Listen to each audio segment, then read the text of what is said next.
Okay, folks. Anyway, I see. Seconds into it, I never felt so strained in all my life, except for maybe like the last time I went to the bathroom. But anyway, see, it's just too habit. Oh my goodness. Well, all right. You know, babe, I think this is going to be tougher than I initially thought. Yep. All right. Well, we'll have to blank it all out now. Okay, folks. See, I was planning on having something different in there, and it just doesn't flow it out. All right, well, it's Treasure Tuesday, and welcome to Reiser's Treasure Hunting Emporium's live stream, where it's always a balmy 78 degrees, at least, well, when the central air conditioning unit can keep up. All right, we'll see who's here. All right, hey, there's Hoosier Hillbilly. Hi, hi. Jersey History Hunters. Hey, hey. There's Oz. Hi, Oz. There's that guy, York. Oh, my. Oh, what did I do? Anyway. Linda. Hi, Miss Linda. Ken Petey. Hi, hi. And, see, it's so in there. It's just, oh, boy. Hey, there's Lincoln Central Coins. Hey, there's Mrs. AWR. Hi, Mr. AWR. And there's, I see York there again. Oh, boy. And, hey, there's Ghost Talk with the Risers. Hi, hi. And, and, hey, there's Drum. Hi, Drum. And, oh, there's the Dutch Digger. Hi, hi. And I tell you what. And, I tell you. Oh, there's KP, Ken Peavy. Hi, hi. And North Jersey Detector. Hello, hello. And Chuck Delano. Hi, hi. And Metal Sharks, hi, hi. And I tell you what, the gang is all here. Well, pull up a chair, and we'll see if we can actually do this or not. And, well, we'll do the live stream. We'll just see if we can't not say, well, you know what. And, but, see? And, sub Chuckster, Sandy, and the rest of you boobs. And, I tell you. But anyway... See, I get at least the first, and then I catch myself. Iffy, hey, yes, oh, there's the Mattings. Hi, Mattings. And okay, here we go. Well, welcome to a special episode of Reiser's Treasure Hunting Emporium's live stream. The live stream that will leave you with more questions than answers. Yeah, that's right. Why? That's one of the questions. Why? And I mean why. And how many times? Not say anyway, gang. That's not fair. And yeah, you know what? Though, you know what? I can say it. You know what the trouble was? Reading through the chat, people have it in the chat, and I'm reading it. But anyway, leave you with more questions and answers, like why, and but why, and why did I just spend an hour watching a guy talk about poo and toilet paper? Well, But there you have it, Reiser's Treasure Hunting Emporium live stream. Not only presenting the mysteries of life, but causing them as well. And, Jersey History Hunters, hi, hi. TC and Diggers, hi, hi. And I tell you what.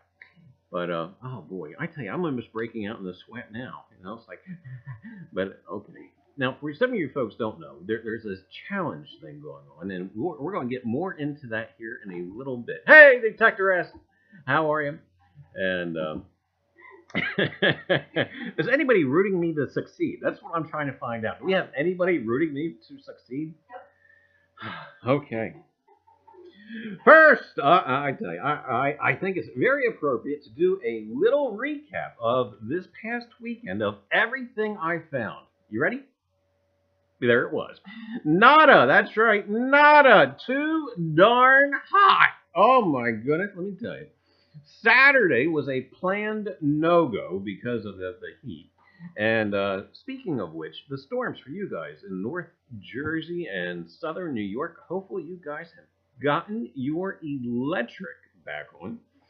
But anyway, yeah, Saturday was a planned no-go because of the heat, and it did afford me the opportunity to look at some new software. I don't know if we can call it software or not, or at least a program. And I'm finding I'm liking it a great deal, and thanks to Rivendell Coins for sending it my way. I do not believe it'll take over entirely. However, I do think it will be a very, very nice supplement to the channel. And if you happen to have popped in during our tinkering with it this past Saturday, it was a test, only a test, why, it seems that it's not only user-friendly, but very versatile. And I was very impressed how, since it is a browser-based program, it needed barely any memory to do our normal, usual functions here at Reiser's Treasure Hunting Emporium.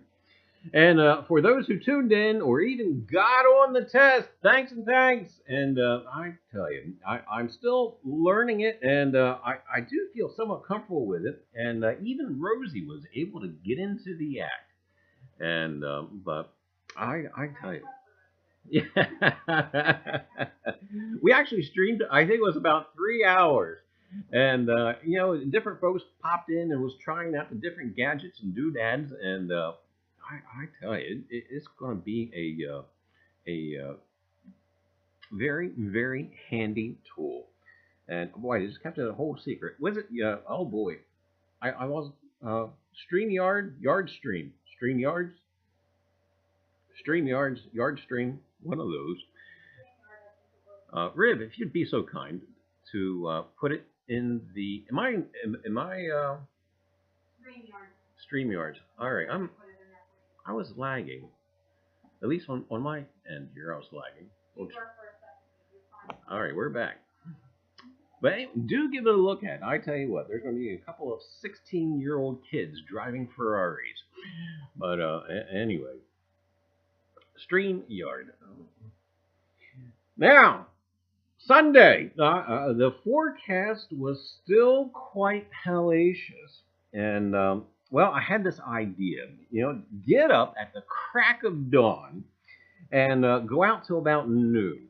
And we did get up that morning. Well, of course we got up this morning because we were still here. But got up that morning, went outside, and very promptly went back inside. And it was hot. I mean, it was hot. It was even too hot for the bugs. I don't even think the bugs were out. It was like, I want to stay inside.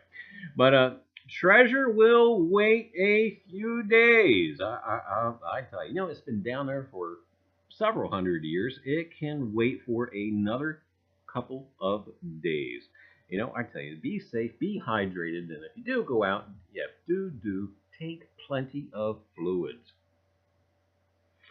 But I tell you, during the weekend, I was able to catch up on a lot of YouTube type stuff, especially on my Watch Later folder, and I happened to catch up on some correspondence as well. And one such guy, one such guy was none other than B&M Outdoor Pursuits, otherwise known as Medley Taking Yorkshire, and of course we still call him York around here. That guy. Oh my goodness, that guy. And yeah, he's actually the YouTuber formerly known as Prince. No, anyway, no. The YouTuber formerly known as Metal Detecting Yorkshire, and it's that guy. Now, unfortunately, when I did this screenshot, I didn't quite plan it for anything, or when I did the screenshot, I didn't quite realize that lady is trying to stab that poor young gal. Does it not look like that? But anyway, that wasn't done intentionally. But York, I love the mime wallpaper. By the way, I do dig it. I think it's very neat. But anyway, I tell you, now for some time, he was thinking, that's Yorkshire, that is, he was pondering on doing a charity event. And this guy came up with a plan, and a brilliant plan, to raise money for the Make-A-Wish Foundation. And here we got a little bit about the Make-A-Wish Foundation right here. And the Make-A-Wish Foundation. The Make-A-Wish Foundation is a 501c3 nonprofit organization founded in the United States that creates life-changing wishes for children with a critical illness who have reached the age of 2.5 and are younger than 18 at the time of referral. Potential wish kids, medical professionals, parents, legal guardians, and family members with detailed knowledge of the child's current medical condition can initiate the referral process. The national headquarters and founding chapter of the Make-A-Wish Foundation is in Phoenix, Arizona. The organization grants wishes through its 60 chapters located throughout the United States. Make-A-Wish also operates in 45 other countries around the world through 38 other affiliate offices. And one of those countries just happens to be the UK. Now, the Make-A-Wish Foundation in the UK was founded in 1986. The charity grants wishes to children and young people fighting life-threatening conditions, and is affiliated, of course, to the Make-A-Wish Foundation International. Now, one quick thing here. Let's see. Now, the Make-A-Wish UK was founded, of course, in 1986. It was inspired by the story of Chris Gracious, a young boy fighting leukemia in America. The first wish to be granted in the UK was for Anthony in Liverpool, who wished to meet Disney characters at Disney World in Florida. After 4 years, the charity had granted 100 wishes. And Make-A-Wish UK granted its 10,000th wish in 2015 to a boy called Ben, who wished to be a chef for the day after he was diagnosed with leukemia when he was 5 years old. In June of 2019, Make-A-Wish UK has now granted over 13,000 wishes. And I tell you, I was impressed by reading about the celebrity supporters that the UK has, including Paul McCartney, Jude Law, and so on and so forth. But but here we go. Okay, folks. Have a look at this.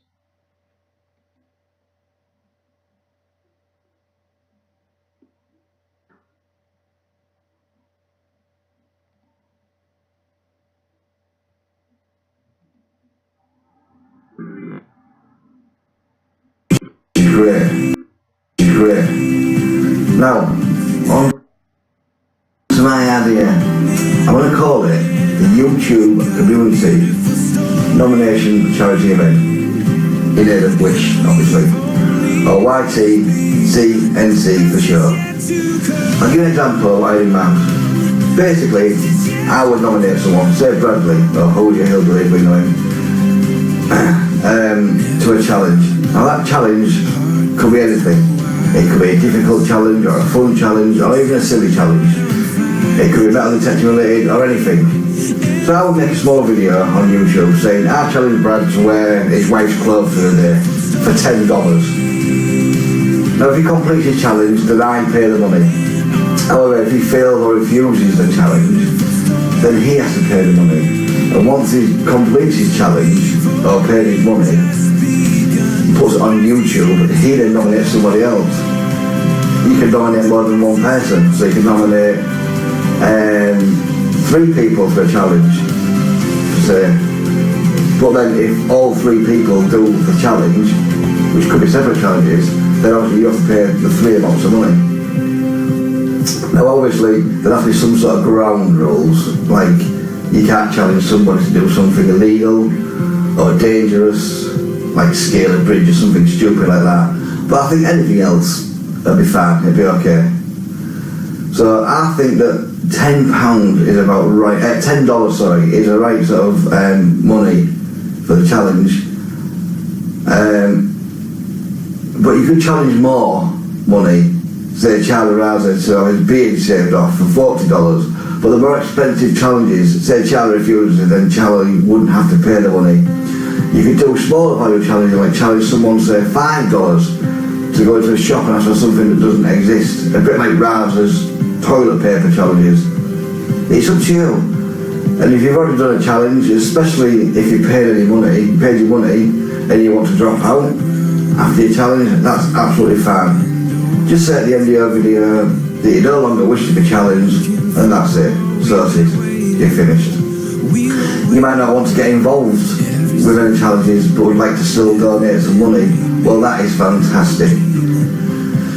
And I know that everybody's circumstances are different, you know. I know that some people, $1,000 is not a lot of money, and to others, $10, it might be all they have. So I understand that, and that's fine as well. So what I would like you to do is give you all a week to say if you're up for the game or not, by leaving a comment on this video. Then that way anybody can see the comments and see who is up for it and who is not. And like I said, if you're not interested, that's also fine. It's not a problem. The last thing is that Bradley has kindly offered us is the use of his PayPal account to hold the money in until we're finished.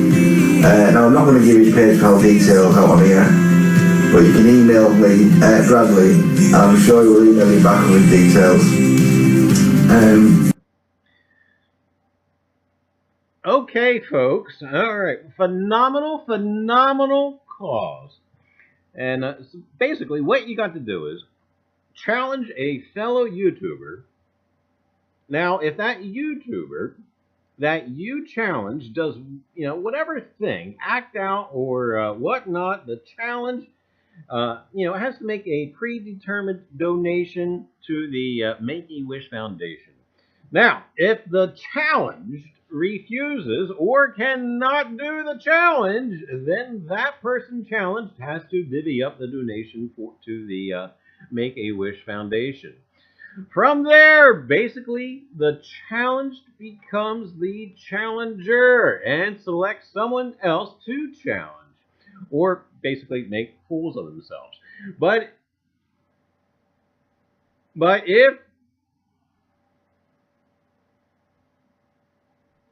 it's, you know, it's being humble and having fun within the community for a very, very good cause. And if you would like to participate, do leave a comment on B&M Outdoor Pursuits video. This very video that you're watching, not my video, but this video that he's made here. Leave a comment on that video so other YouTubers know that you are interested in participating. And I tell you, you know, basically, you know, you'll be available to be challenged. Now, so I thought I had caught up with my correspondence with Yorkshire, at least till I woke up yesterday morning. I had 2 messages from York, one from Google Hangouts and the other from YouTube. The one from Google Hangout merely stated, "Charlie, I challenged you," and of course he included a link in the message. Now, purposely, I have not watched that video because I thought I would, you know, kind of watch it live with you fine folks this very instant. Now, I did have other people tell me what it was, just because, well, obviously I've been sweating here like a pig, trying not to say you know what. So I do know what it is. I know what I'm not supposed to do, but I haven't seen it yet. Here, have a look at this.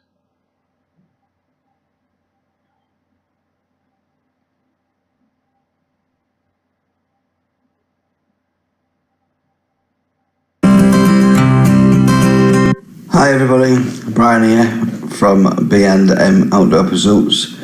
Now as you may know, I've been organising this charity event for Make-A-Wish Foundation, where basically you challenge somebody to a challenge for an amount of money, and if they complete that challenge, you pay the money. If they don't complete that challenge, the person that you challenge, then they pay the money. So I'm ready to challenge my challenger. And the person that I'm nominating, I'm challenging them because they nominated me to do my Lemons for Leukemia challenge, which I did complete. So I am challenging Charlie Reiser from Reiser's Treasure Hunting Emporium.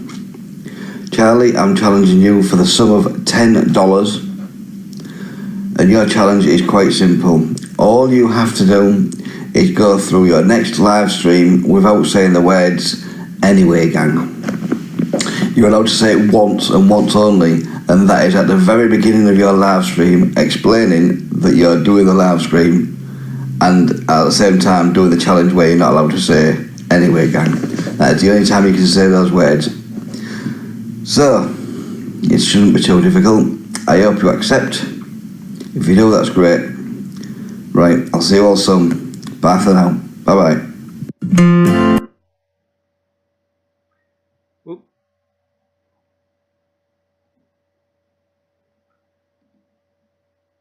Now, did he say it shouldn't be that difficult? I think he said it shouldn't be that difficult. Is that what he said? Oh, Reiser, I didn't know what you're getting yourself into. Well, anyway, shouldn't be that surprised. Anyway, great calls, and we are giving it a whirl. Oh boy. So, okay, folks.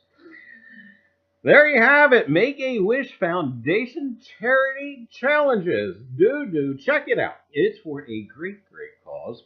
You can make a change. You can make a difference. Now, who is Reiser going to challenge, you may ask? Ha ha ha ha. Well, with careful deliberation, that's right, we gave this some thought. And Reiser's Treasure Hunting Emporium's live stream, or this channel anyway, is challenging, that's right, the Jersey History Hunters. And Audra, Rachel, Audra, and we are going to challenge them to a $10 donation. Now, their challenge is going to be in their very next metal detecting video, one that they haven't filmed yet. And before closing each segment, that's right now how you shoot clips, before they close each segment, they must say, quote the Raven, nevermore. That's right, before they close each and every segment that they shoot, they have to say, quote the Raven, nevermore. And at the end of their video, in unison, both Audra and Rachel must give the finale at the very end, quote the Raven, nevermore, together at the same time. So, Jersey History Hunters, you have been challenged. And anyway, yeah, close to that one. Oh boy. There you have it. All for a great time, and we're gonna have a little bit of fun with it with the community, and it's again all for a great cause. Hey, there you go. Oh, we accept. All right. Well, we'll say goodbye to Mr. Poe, and we'll take Audra, Rachel, Audra. Okay. Okay, folks. Now, mugs for mugs. Oh yeah. Once again, I like to sincerely and thank everyone who has purchased a mug. And the timeline for sending me your picture with your mug. Mugs for Mug was expired last week.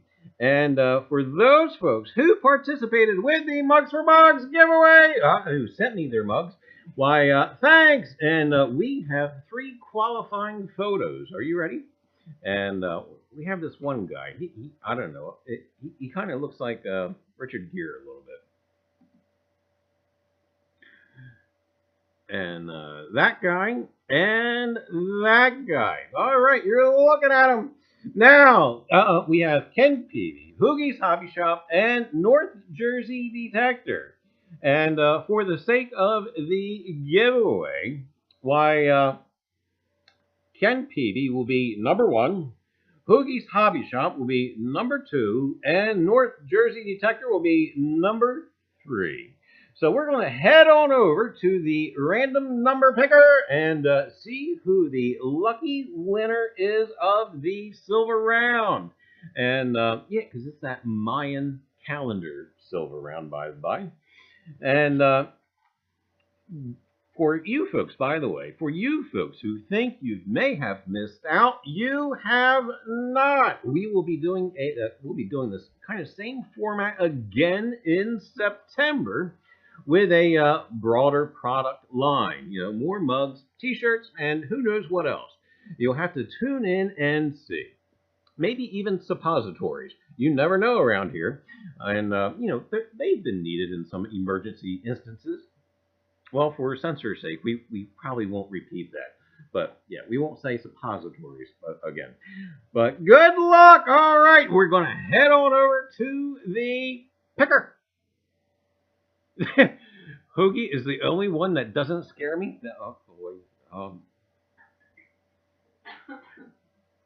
Hoogie's also the only one not in chat. Hey, all right, here we go. All right, so we got our true random number generator, and of course, we know our minimum is 1, and our maximum is 3. So here we go. We are going to go ahead and hit it. And just remember, Ken Peavy's 1, and Hoogie's Hobby Shop is 2, and North Jersey Detector is 3. Here we go. Pow! Hey, there you go. Congrats, congrats, congrats. North Jersey Detector. Why, you just won yourself a silver round from the Mugs for Mugs giveaway. Do send me your address and we'll get that right out to ya.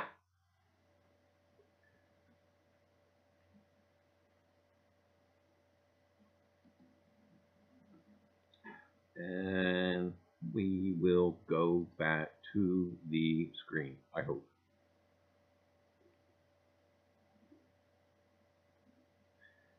Okay, folks.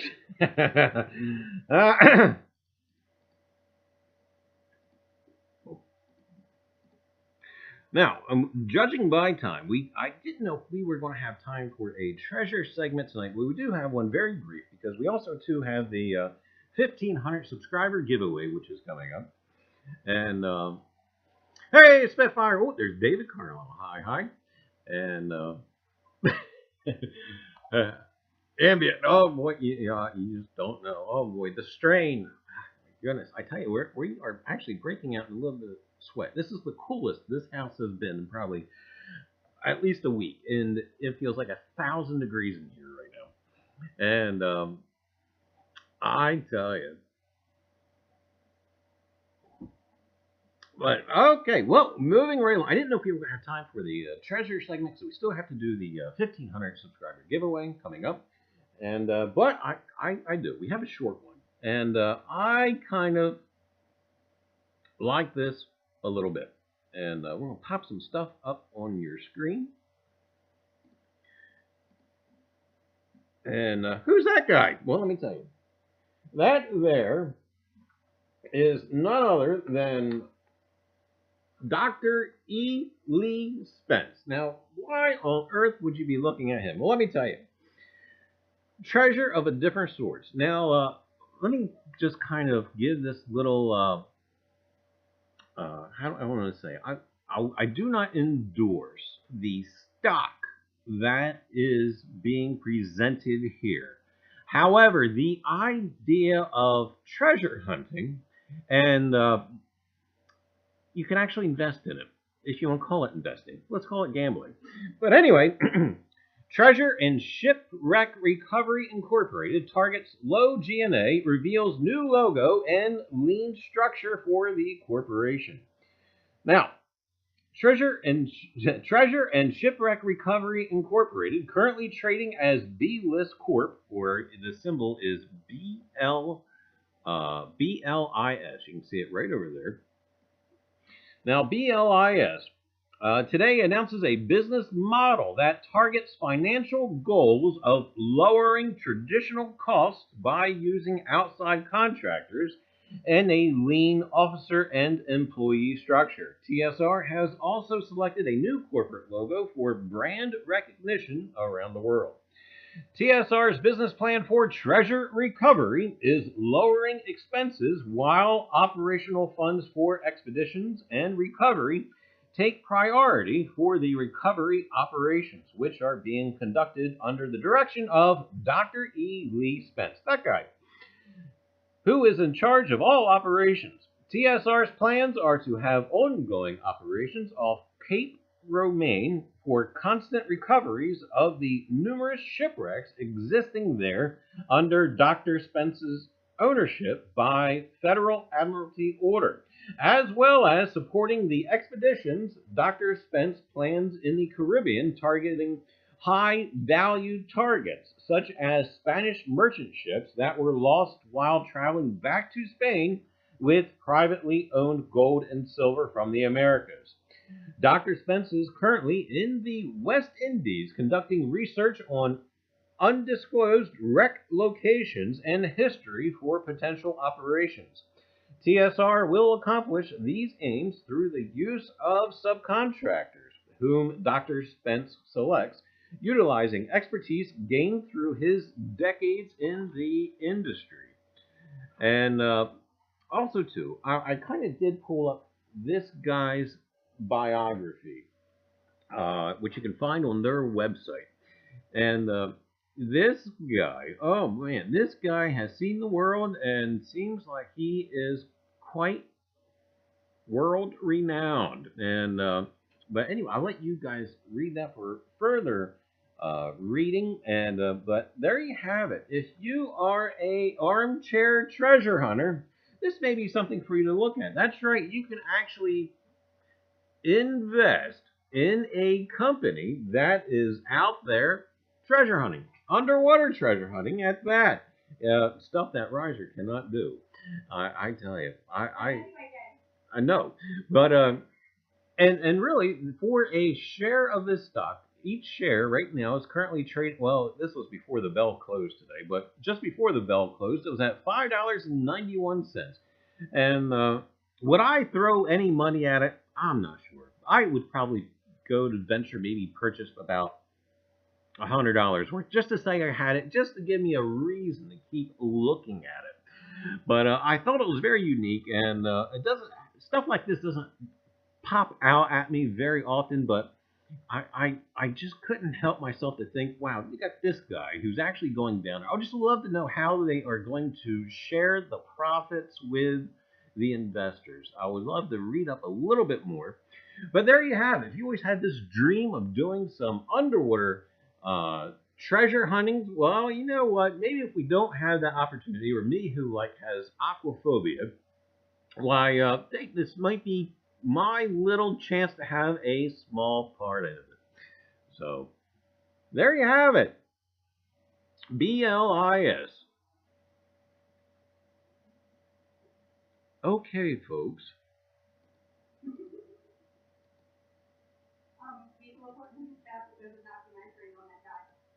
Oh, well, most definitely have to check that out.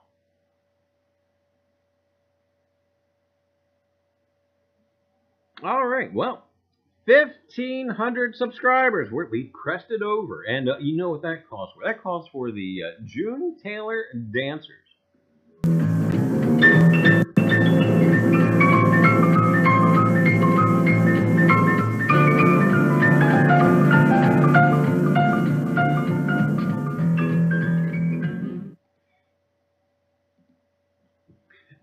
says, Charlie, you sound sad when you say, okay, folks. It's not sad, it's the strain. How we doing?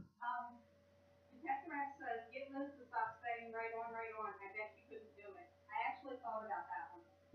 Well, Liz is actually currently on vacation, so she probably hasn't seen any of the videos yet. When she does get back, I think one of us should make her aware of it. I know she's always game for everything. I wonder if she would have as much difficulty as, yeah. I really didn't think it would be this much of a thing. But, oh yeah. My brain keeps just wanting to... Hey, anyway, gang. Okay, folks.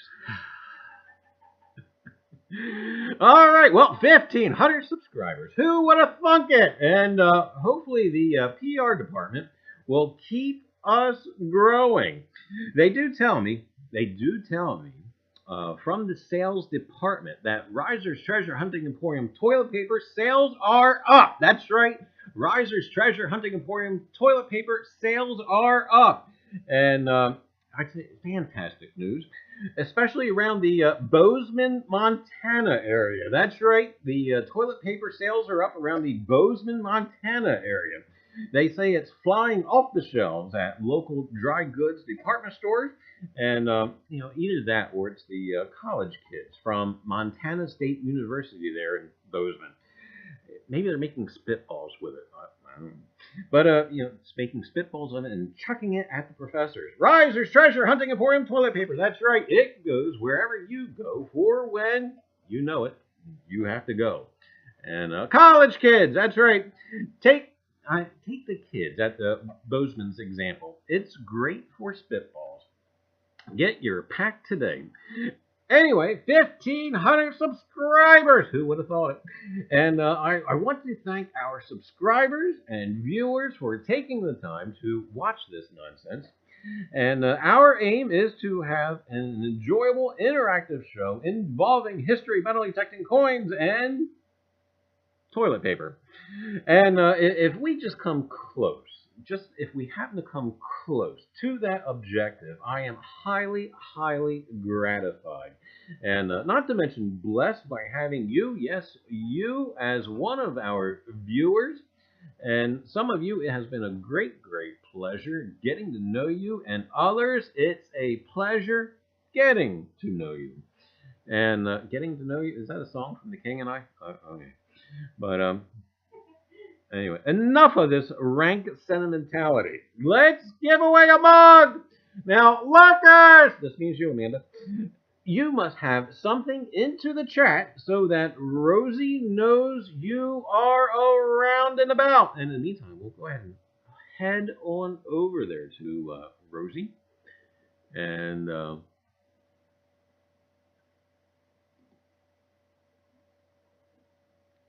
if Rosie cooperates. Said what? The toilet paper sales have gone up. Right. So, I tell you. Now, speaking of Rosie, I hope she is a little more amiable than normal. She just had a tune-up. So, she should be firing on all 13 cylinders. So, just take a moment or two and be sure to have something into the chat. And so, again, that Rosie knows that you are there and taking notice. And not reading that. And, oh my goodness. I really did not think it would be this hard. But I'm conditioned after, I don't know how many shows we've done now, live streams. Oh, you're no help over there.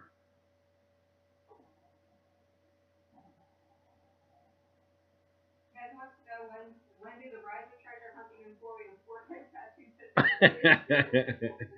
we'll have to put the PR department in the we'll have to get working on that. All right, here we go. We're going to count down to 5 and select tonight's winner. 5, 4, 3, 2, 1, bang! Hey, congratulations, Ambient Girl Relic Hunter. You are the winner for the Reiser Treasure Hunting Emporium coffee mug, or tea mug, or just mug. Congrats, congrats, congrats. See that? Hanging air fresheners off of Rosie's ears must have been a good thing. Wait a minute. Air freshener earrings. That might be a marketable idea. Oh my. Could you imagine that? Instead of putting on deodorant, why you put on earrings that are air fresheners? That would be different. I think that just may work.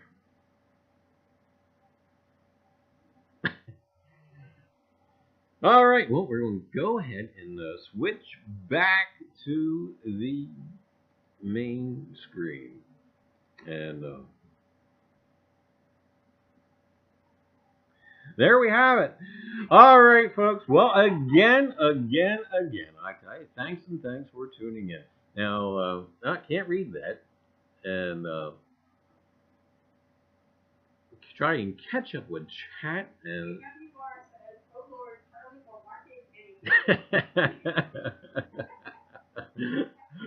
oh my goodness! I tell you, people are just want me to fail out there. Oh boy! Oh goodness! I tell you, really, the strain is almost unbearable. And hey, there's Ron just digging for life. Hi, and oh, there's Deej. Hi, Deej. And Mike. Hi, Mike. Mallyman 24. And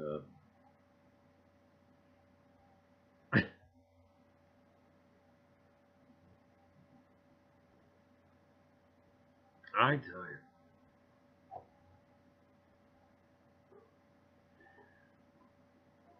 All right, well, okay, folks. Well, that's about all that we have for this evening. We are going to finish a little bit earlier.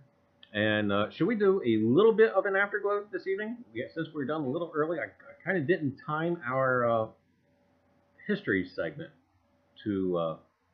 You just want to end it because you want to say you're free. It's driving me nuts, No. I mean, I just said that we would do an afterglow, so... okay. All right. All right, we'll do it till like 8:30 or 8:45, because I think we got some folks coming on at 9 that you should not miss. But, folks, again, I just want to thank you for tuning in. There will be an afterglow, so for those folks who are staying for the afterglow, there's going to be like a 10-minute intermission. And we'll play a little thing. You just hang around, and we'll be right back for an afterglow. And for you folks who may be leaving, and hopefully this isn't your first time here, this isn't our normal show. We usually have like a weekend recap, what's been found in the ground. We'll have the history segment, and we'll have a treasure segment, and there's plenty of other stuff to look at. This is, again, not our normal show. But again, thank you for tuning in, or tubing in. And don't forget, we'll be right here, Reiser's Treasure Hunting Emporium live stream every Tuesday at 7 p.m. Eastern Standard Time. So until next week, get out and find some treasure. And don't forget, get over to Watch York's video. The B&M Outdoor Pursuits is a Make-A-Wish video.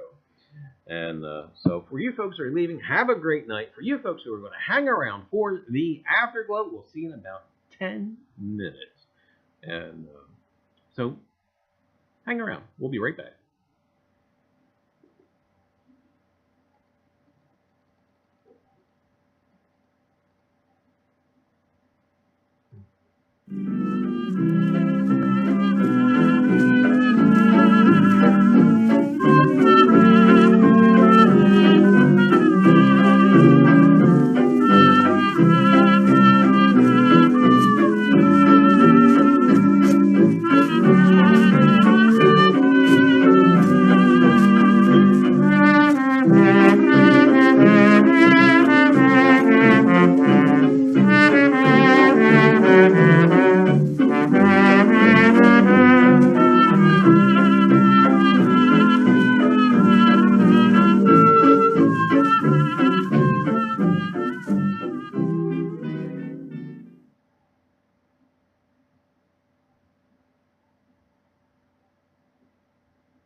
We are back. All right, welcome to the Afterglow.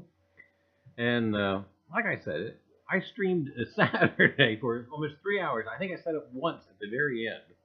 And oh my goodness, I tell you, somehow my brain is just kicked on that is programmed to say it on Tuesday. And he's in the bathroom right now. Yeah. Well, I tell you, welcome to the Afterglow. We're just kind of hang out, chew the fat, and now, am I still restricted? Is this still part of the live stream? We still cannot say it, right? All right. And product testing the TP, and yeah, but bacon fat. But we'll try and catch up. Anybody taking part, can you please send me a link of your video so I can make a highlights video? There you have it. And we should try to add a hashtag York. I have the metal detecting York trial, but I don't know if it goes to his page or not. I think the only problem we had was audio not being heard on video clips shown through OBS. Oh. Oh. So, you've been tinkering with it some more. Well, we're still going to do more testing with StreamYards, or YardStream. What is it? StreamYards. And so far, I'm really, really liking it.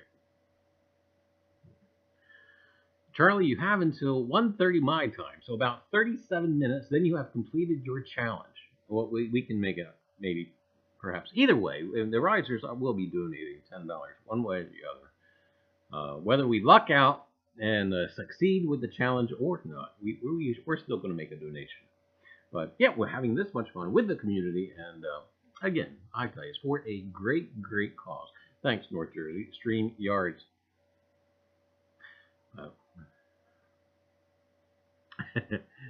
Now, try and catch up with the rest of the chat a little bit while we were out puking in the, no.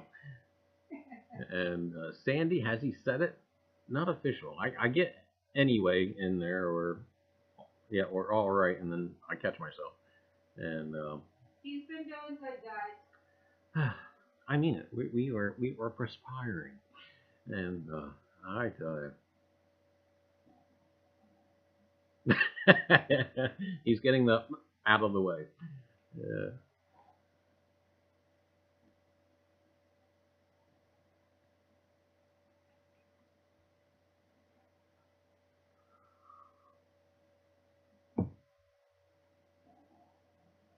Still drooling over my pick, and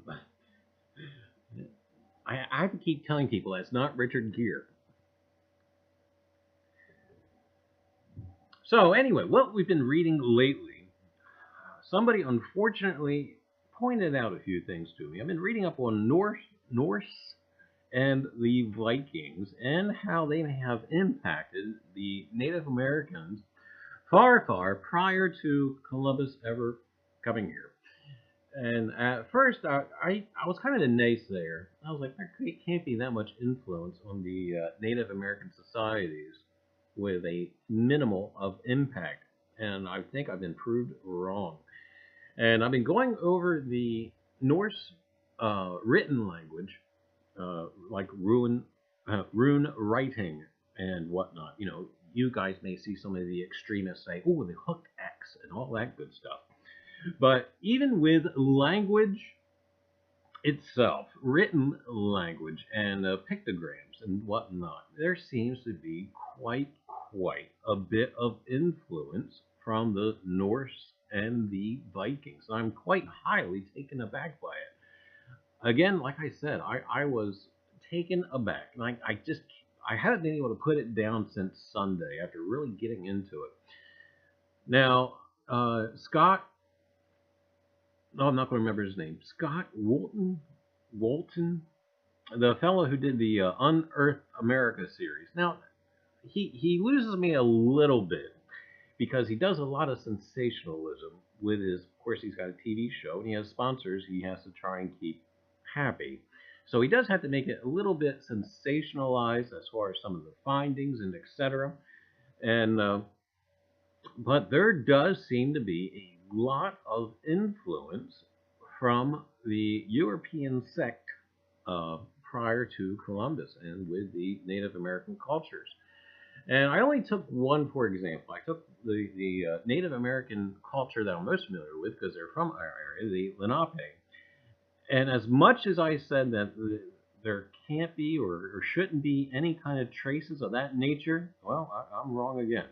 There does seem some influence from that. And some of them Viking chicks are hot. You just like the gals with the helmets and the horns. What's that? Valkyrie. And anyway, Charlie, can you let them know that they don't have to wait to be challenged before they can challenge someone? There you have it. There can be many challenges going on at the same time. All right. Jersey History Hunters, go to the Simpsons episode where they do the Raven and use that sound bite for you. That's cheating. They have to do it.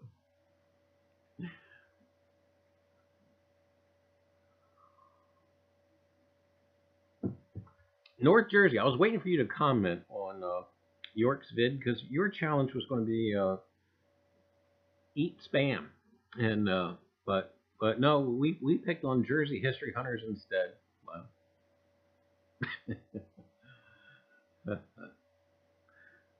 But yeah, so. Challenge Ken to braid his hair. That was Sandy. That was not me. So help me in all gravity.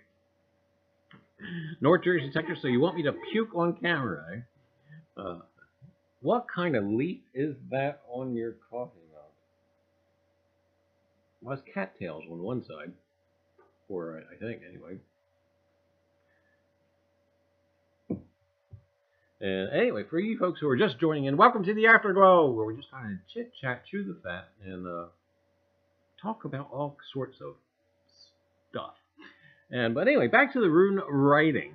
I did watch a couple of documentaries that were not Scott Walton. I cannot think of what his last name is.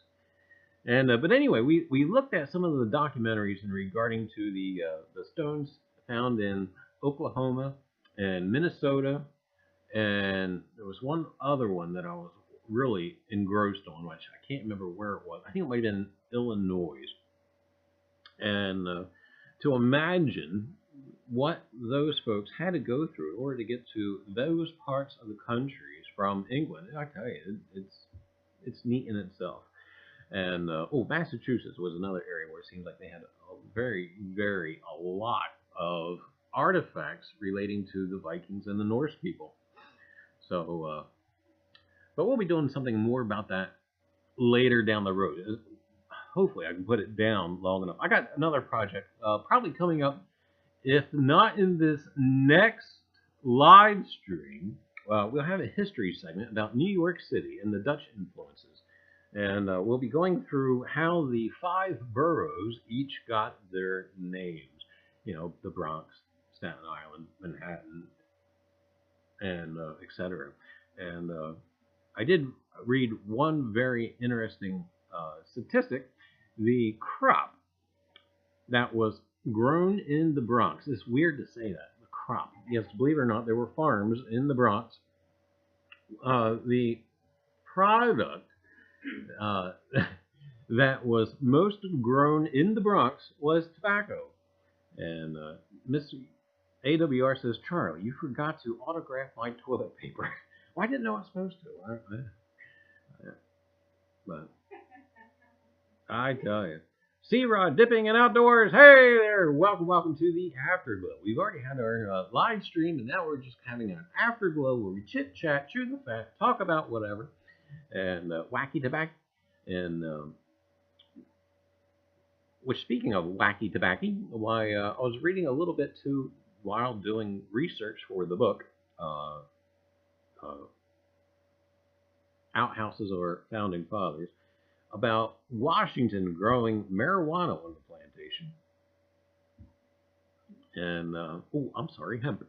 And so that research on that is coming along as well.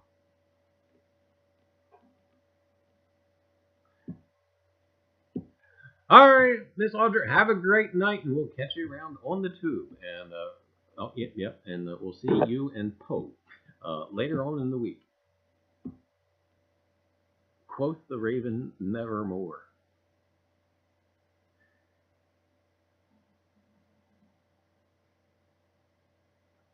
So those are a few little things I'm working on. This Saturday, we will be going live.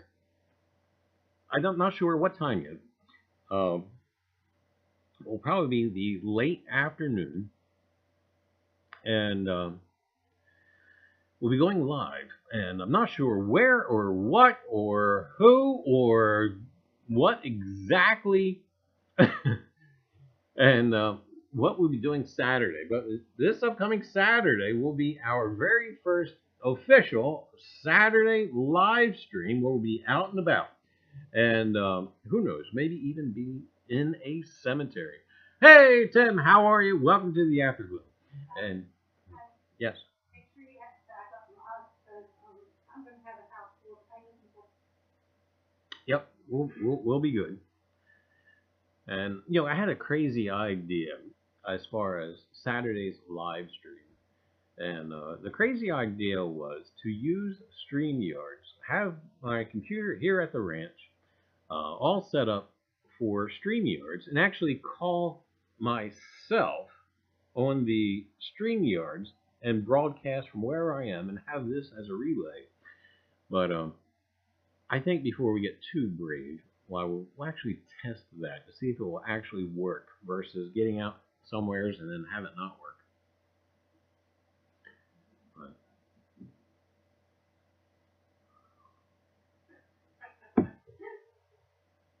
Where is that sticks together? No, Fergie says, can StreamYard be used on a phone? StreamYards right now cannot be used on a phone. You can participate. You can participate in StreamYards on a phone, but you cannot host from a phone.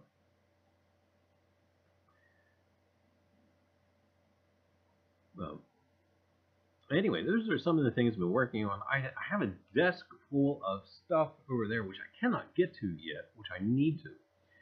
And but yeah, next week, if it's not next week's show, it'll be the show after. As long as that's not the second week in August, because that'll be the game night. So it's either the next show will be the 5 boroughs, history of the 5 boroughs history segment, or the show after that. It all depends on how much time I can actually get into it. But Mike says, we're back! Oh, he says, on the phone with Ricky. Oh, great. How is the grizzly bear?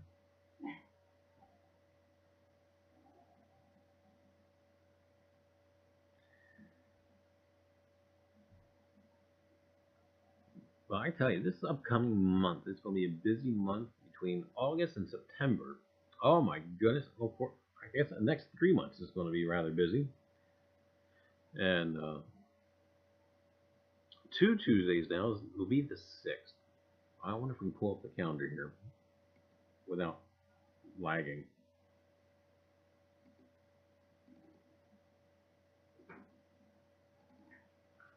Nope, maybe not. Yep, 2 Tuesdays from now will be the 6th. Oh, there we are. All right, so the 6th is actually still good, because the game night won't be until the 13th. And we actually have some other shows that are coming up, our anniversary shows. We have our annual bacon episode coming up. And we also have our annual bathroom show coming up. I think the bathroom show's November?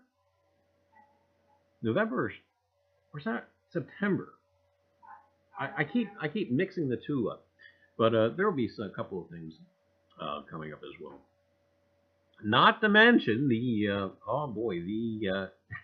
Ambient Girl Relic Hunter bathroom. Yes, actually, we live streamed from the bathroom last year, and we decided to make it an annual event. And we actually had treasure stories involving the bathroom and a history segment. And Ambia says spam on the can. Spam on the can. All right. I like that. We'll have to use that. Spam on the can. Regrettably, the only thing that didn't really work, believe it or besides Sandy having the pee, but the noise of the flushing of the toilet didn't really come over the live stream because I kept flushing it every now and again, but it wouldn't come over the live stream. Hopefully, with StreamYards, if we do that, why maybe we'll use StreamYards. Things seem just to pop out a whole lot better on it. But hey, Al, all right, have a great Al. I didn't know you were here. Have a great night, and we'll catch you around. And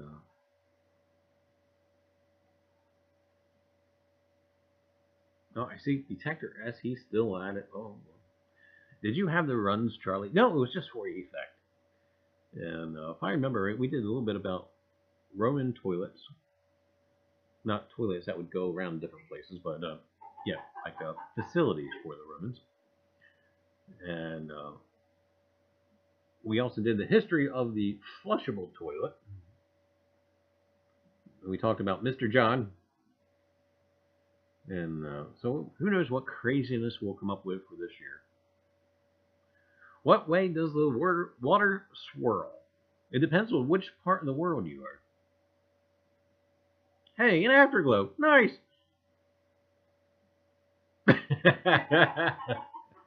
The big question is, did you wash your hands when you are done?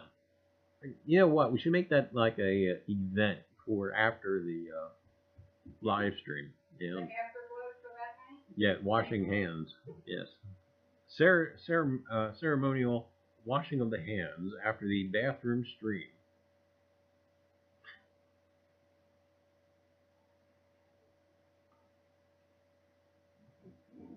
So all kinds of madness coming up, and light a match. Oh my goodness. So that's some of the stuff coming up, and again, the Saturdays they're going to it's going to be a work in progress. Unfortunately, in our part of the world in southern New Jersey, cell service is sketchy. I know it's weird, but it's what is even more weird. When we leave the home and actually go to other places, I'll catch myself asking people, "How's your cell service?" And we'll be in places close to the cities, and they're like, "Just fine.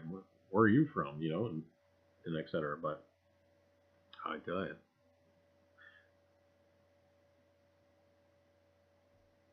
North Jersey says even northern New Jersey. Yeah, it seems like we should be like in Idaho or something, where you would expect cell service not to be, you know, all that good. But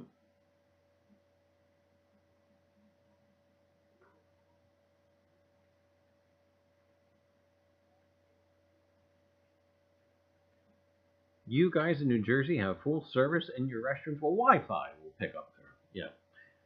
In our bathroom it does. Yes.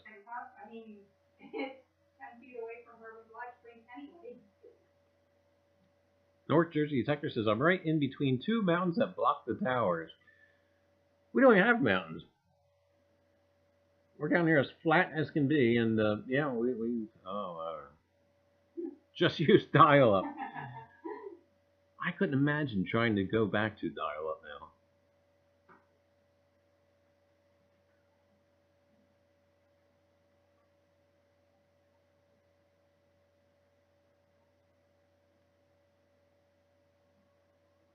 Oh, you sent it to, did AWR send it to me? Yeah. Oh, I'll forward it to Hoosier Hillbilly. Hoosier Hillbilly is the United States rep for the Make-A-Wish Foundation, but I'll forward it to him. You're going to send it to Hoosier? Hoosier is actually the rep I think York picked out to be the United States designee for the donations. That's okay. That's all right, AWR. It will all get there. Oh, he is the world rep. Oh, I'm sorry, Igor.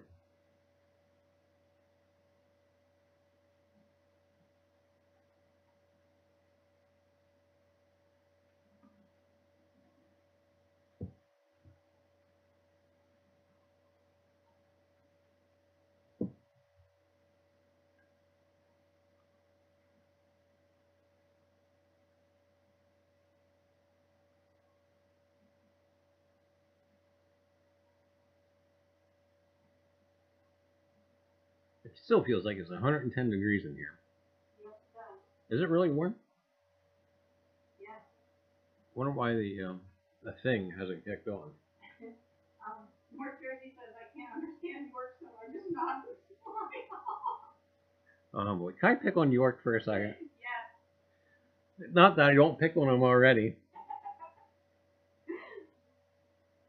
I don't know. Should I really say? You know, I thought closed Yes, caption. that's right. I have to interpret all of the Yorkshire messages to Charlie because he can't understand the way he talks. I thought closed captioning would help, and it doesn't. But it makes it highly entertaining. There was some crazy stuff. I thought closed. Now, don't get me wrong. We love you to death, York. But so I thought closed captioning would help a little bit, and so I turned the closed captioning on for your video, and at some point, instead of live stream, it turned the live stream into laugh cream, and something about a bomb at some point. I got worried, and then I had to keep rewinding it to see if he actually said something about a bomb, and there was nothing in there about a bomb, and I oh my goodness, so I got to a certain point where I was having such a good time watching your video with the closed captioning, and I've been checking back and forth to your comments for the video. Oh my, North Jersey says if you want to laugh, watch Gordon get this. Americans just can't understand that accent. And it's the same language. That's what that's what gets me. It's the same language, and so I felt bad until I saw, I believe it's Phil from your tree, Phil off your tree, Phil somebody. Fill off your tree. And Phil makes a comment on there like he's 15 minutes away from where you live or something, or a half an hour or something away from where you live, and he can't understand you either. Oh my goodness! Well, all in good fun. When we ever do get over to the UK, it's going to be such a blast to meet you, and just bear with me. If I just have a blank look on my face, just mind that I'm trying to process what it is that's being said. But if we're together and we have to do CPR, I'll be the guy that go gets the phone. Other than that, leave the instructions to somebody local who can communicate with. Because if we're busy doing CPR and I have to count compressions with you or anything, I may have to. The guy's gonna die. But. And Yorkshire, if we ever do get to meet you, and I have to repeat what you're saying to Charlie, I'm sorry. Oh my goodness. Oh. Is it James from the UK detector? I cannot understand a word. Hi, folks. I see too many hobbies. Brett Aston. Hi. Welcome to the Afterglow. We already did our main live stream event, and now we're just kind of hanging around and chit-chatting and chewing the fat and just conversing back and forth. But welcome just the same. Huh? Hey, Mike B, how are you? And not the ambient. I'm not going to do it. And York says, I have such a broad Yorkshire accent. Of course, we have the same thing in this country. There's certain parts of this country where people will speak and you have no idea what they're saying. And even as far as language, we have so many words that are regionalized. I don't know, even North Jersey. I don't know if North Jersey has this or not. But in the southern part of the state here, we have a word that is nibby. The word nibby.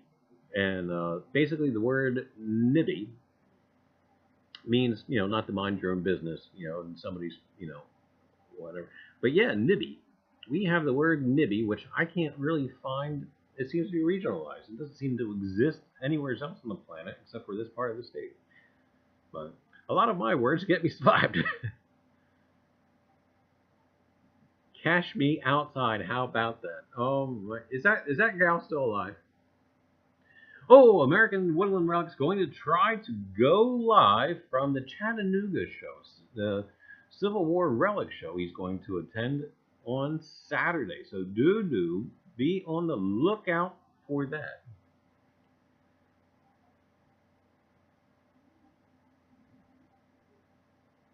Ken says in Maine they say foddy for the numbers between 39 and 40. Foddy.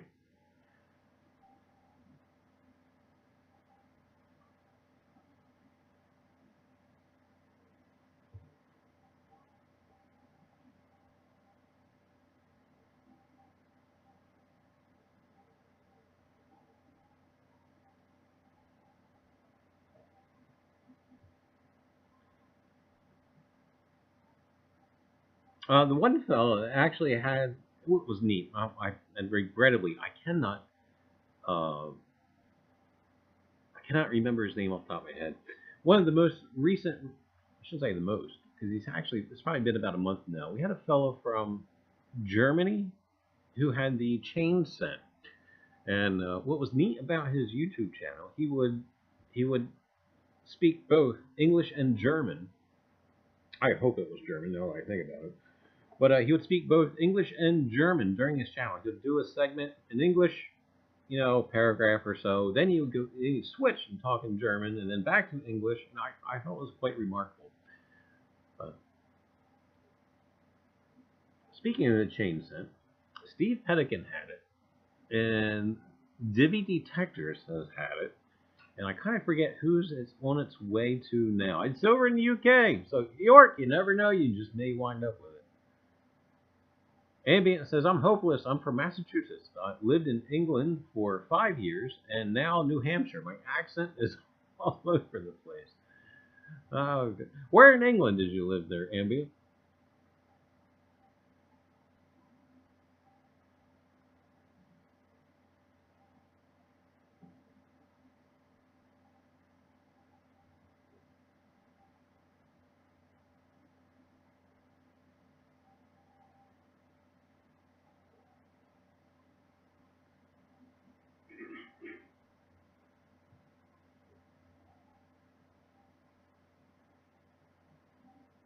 Stoke-on-Trent area, smack in the middle of England.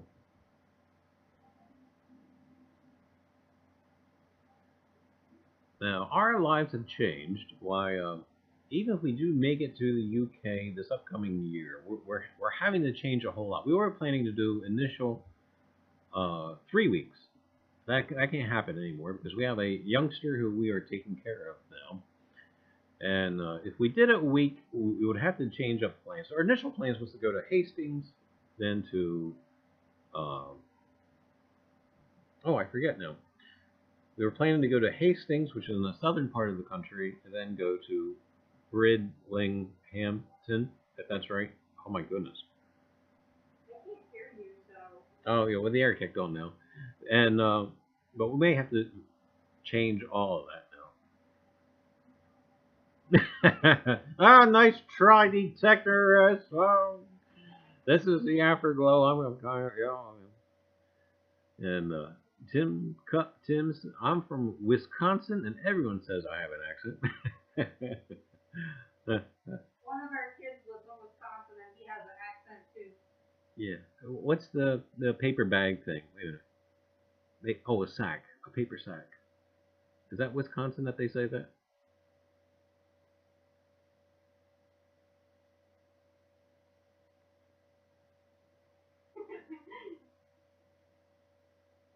It's Gannon, Shutton, Stogies. What? I don't know.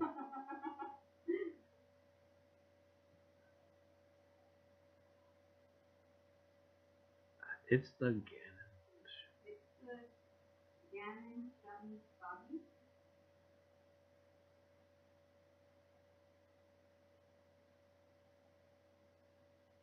On the. What? Sometimes I can be extremely naive, and I can't even understand what he types. We call it a poke. A punk. Oh yeah, a paper bag. Unfortunately, with the internet and YouTube and whatnot and social media, we can be in contact with people all over the world. And unfortunately, I had to ask somebody what wait a minute, FS FFS meant from somebody from the UK, and then I regret asking. Yeah, yeah, those letters stand for something that we won't say, but sometimes I'm better off being naive. But a grinder or a sub in Connecticut. And Brett said, what you say, a grinder, a hoagie, or a sub? Here we say sub. Well, I don't know. We kind of have both, don't we? Well, we say hoagie meant to sign up for going to Wawa because that's their thing. Right. And the hoagie fest and all that. Any other place, I'd say sub. In New York even had more. They had hero too. Yeah. No detector S, he has to go through the afterglow, not saying it too. It's a grinder. Oh, ambient. Oh, it's not going to work. Oh, boy. Right. Yeah. What other words do we have that just doesn't seem to appear?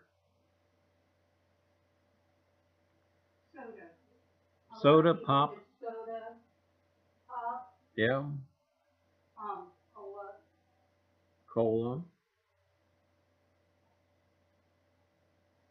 Some places call it seltzer.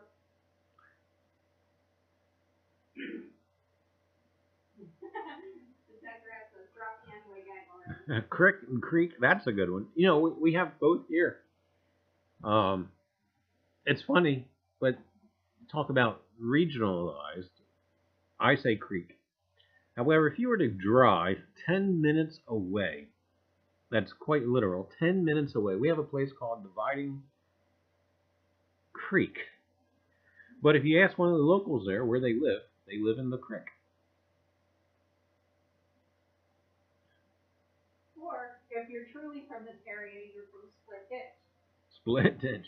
Yeah. That's what my dad used to call it. Wash, from PA here, roof is roof. Coke is any soda. Yeah, I ran into that.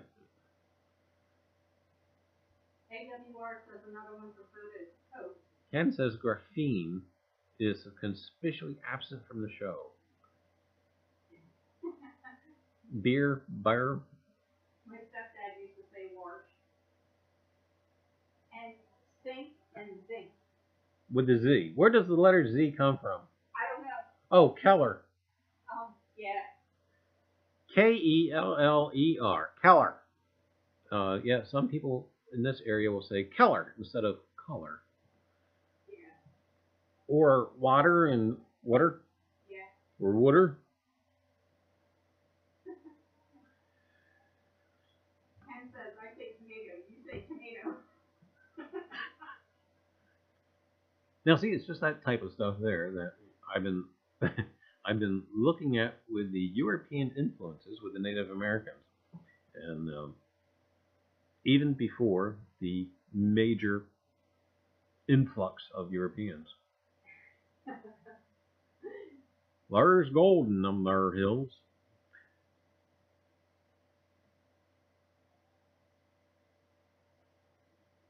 I'll never forget when I was a youngster. I was in college.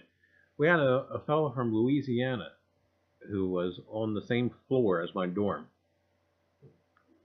There was no understanding this kid. He had it thick, and a very, very thick Louisiana accent. Nicest guy on the planet, and you just couldn't make out what he was saying.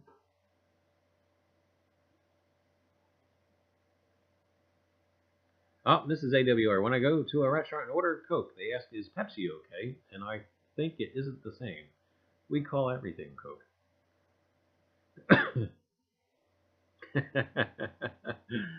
Detector us out. Spell check. Did you?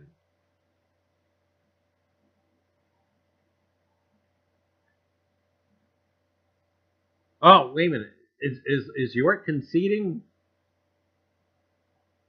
Brad, I'll send my money when I get up as my PayPal account is on my laptop at home. Is he conceding? Well, babe, you only have 3 minutes left. Can we do it? 3 minutes. I tell you. Round 1, ding.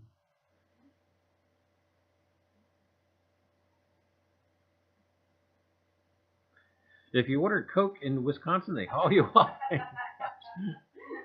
Remember Tab? Oh my goodness, yes.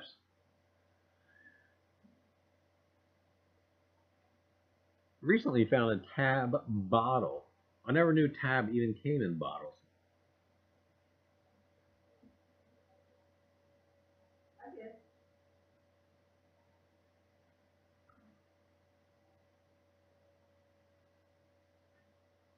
That is nasty, Ozzy. I missed it. What did Ozzy say? Oh, Tab is nasty. Oh, it appeared on your chat before mine. Hi, wild man.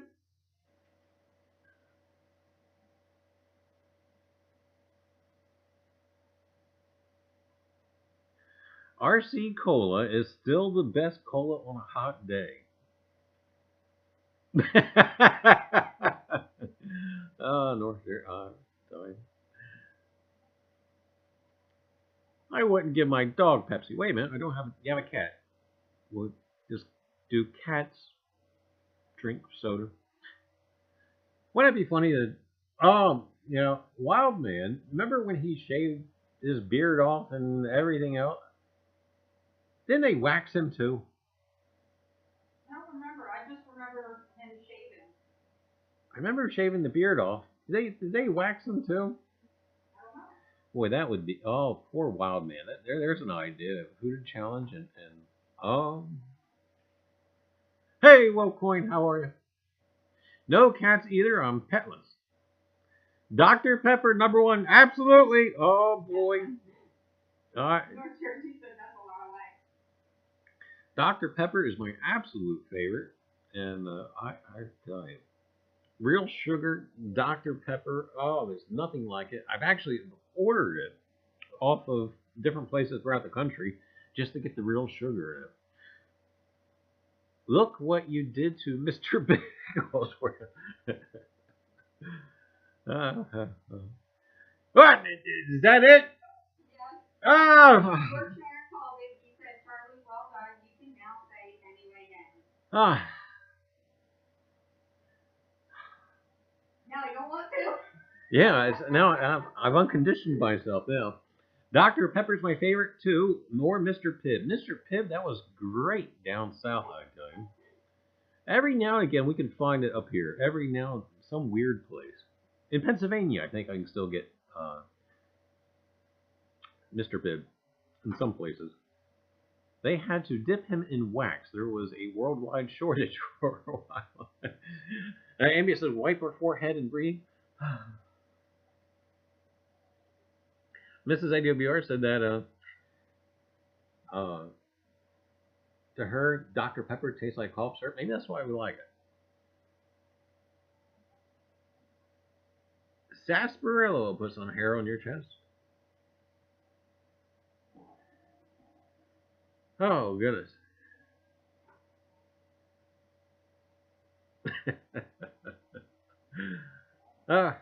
York, you know what, York? I did not realize how hard that was going to be until it actually started. I thought earlier today, like, man, we'll breeze through it. It'll be fine. No. Oh, boy. It was a strain. Just because the brain is so programmed on Tuesday that, but yeah, I'm doing it. How about cherry vanilla Dr. Pepper? I tried some of the other ones. I tell you, so far the best I've ever had was the Dr. Pepper with real sugar. Oh boy.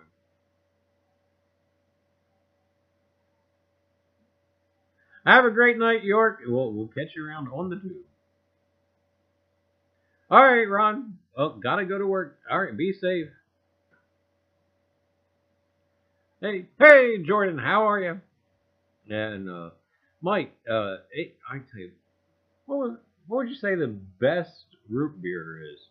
Stewart's, A&W. A&W.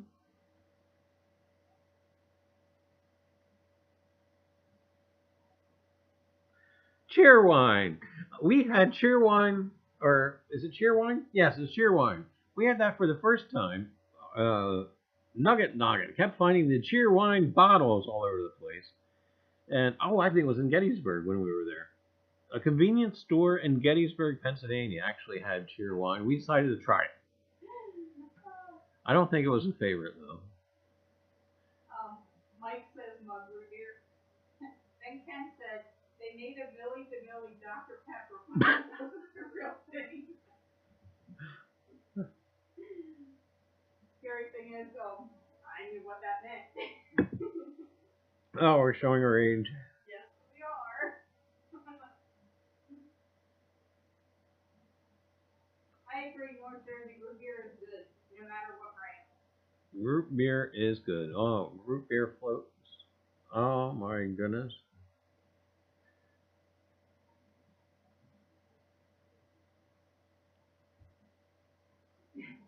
Ambient says, I think I will put mug root beer in my Reiser mug.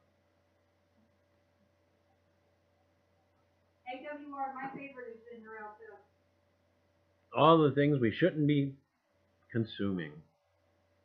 Oh, you see, Reiser's back on his diet. He's been doing good on the treadmill. I didn't do it last night because I was prepping for the stream. I was trying to squeeze it in before the show. That didn't happen. But tomorrow, without fail, got to get back on there. Ken would like to teach the world to sing in perfect harmony. I used to hate that commercial.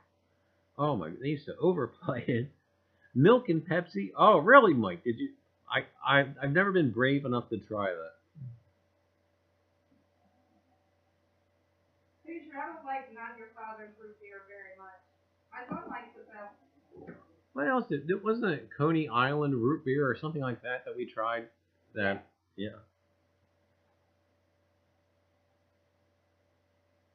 Oh, Mike says try. Hey, Blockhead, how are you? And Youper, hi, you. Yeah, just came in too.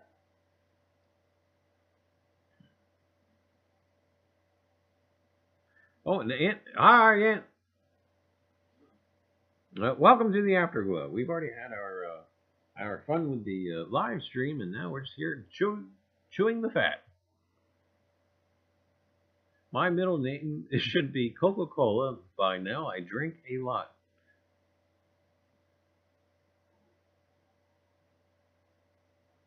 Mike.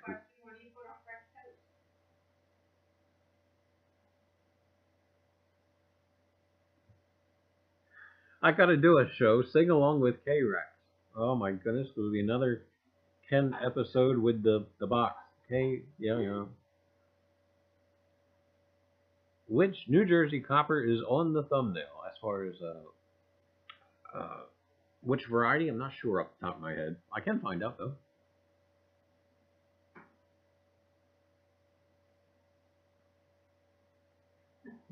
Mike says he puts everything on French toast. That's non-Doug, by the way. Yeah.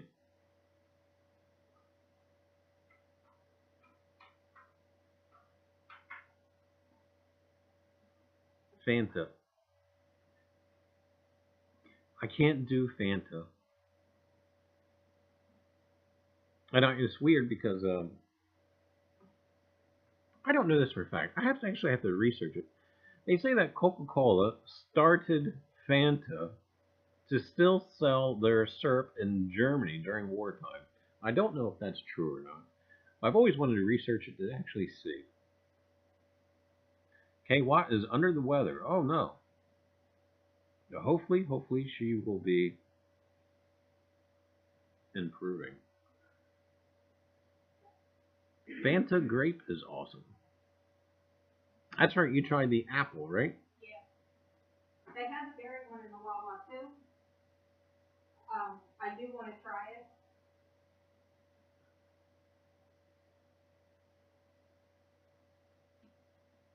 But not to single out Coca-Cola. There was actually other United States manufacturers that did the same thing. They'd still make the same product, but change the identity of the corporation to still conduct business in places that were not politically approved, I will say.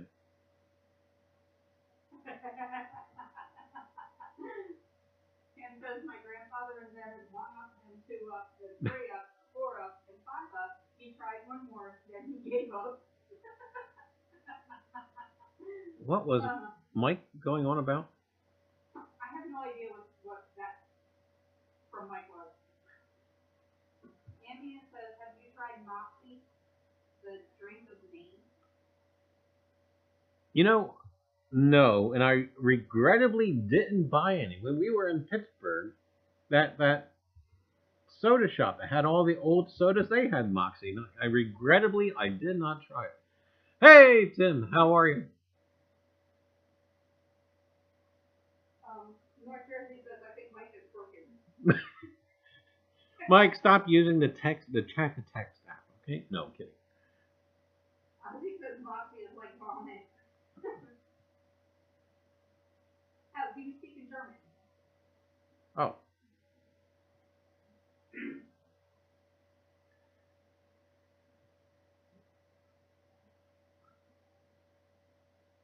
I think last year I found a couple of Moxie bottles. Don't I have a Moxie bottle somewhere around here? I think so. I think so.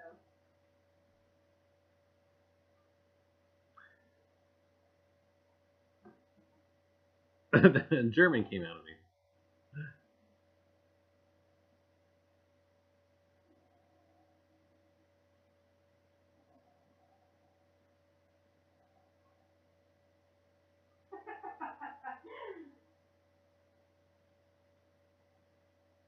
Later, he came up with 408 different cleaning sprays, but they never took off.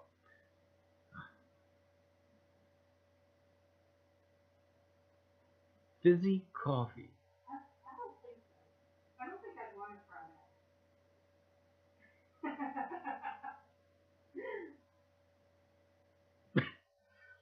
that. Oh boy. Yes. What? Say what? What? Oh, that's right. It's over with now. Now we can say. Are you sure we can say? Is it safe to say it? We can say it. Well, he's got all his minions, you included. It's safe to say it now, right? It's safe to say. You sure? Yeah. Anyway, gang. Feels good. Okay. Been a while since I tomb German. Oh, took. I got you.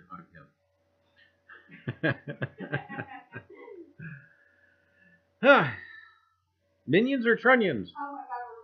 Oh my goodness, the trunnions.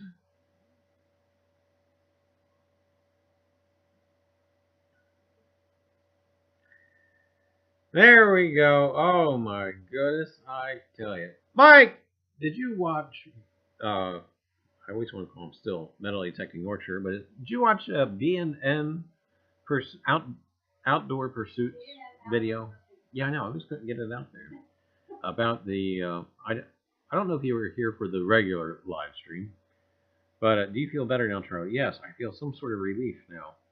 And be sure you watch the Make-A-Wish Foundation charity event video from York, please.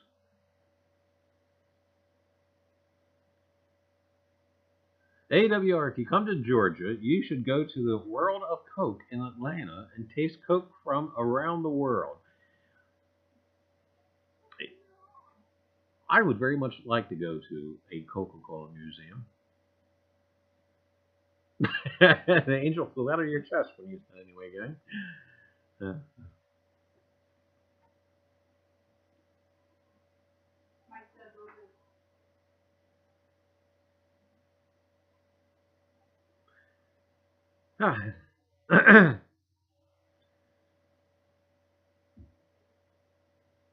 Have a Coke and a smile. That's that. Oh boy.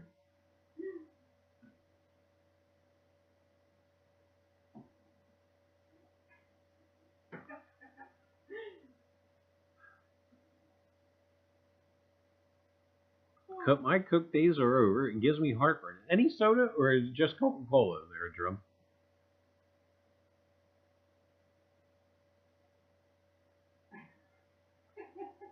What does a snozberry taste like, Ken? The schnozberries taste like schnozberries.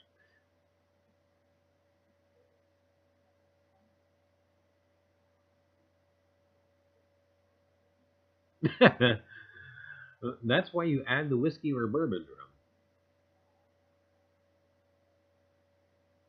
Mexico's Coke tastes more like the real thing. That's because they have real sugar in it. Believe it or not, third world country Mexico uses real sugar versus high fructose corn syrup.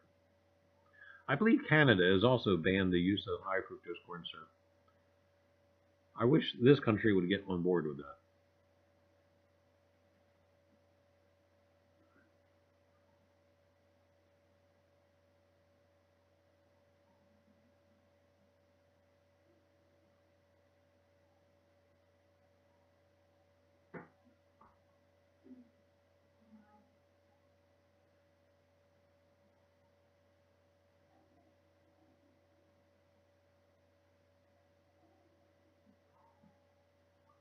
Did I miss Anna coming in? Yeah, she actually was here earlier. Did you hear what they say about high fructose corn syrup? It's made from corn. It's a weapon, not a food ingredient. Who can fix the remote to my fan? Your fan has a remote? Doesn't change channels? Just get up and push the button or Yeah, we pull cords. turn the knob.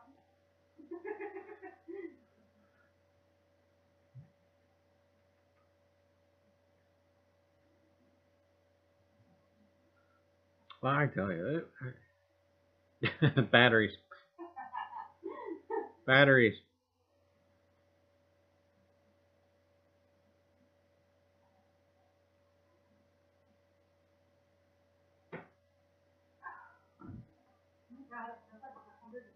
It does.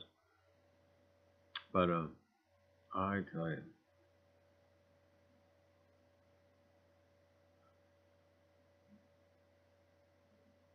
We didn't have remote controls growing up, so my mother would say, "Go turn that fan up." I know I was the remote there growing up. Go turn channel 3. That was back when you turned the knob of your TV and it would click.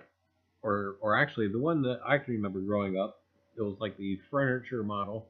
It would actually make a chunk noise when you turned the channel. Chunk, chunk, chunk, chunk, chunk, chunk. Trump says he just bought a couch. I moved in. Just throw something until you hit it.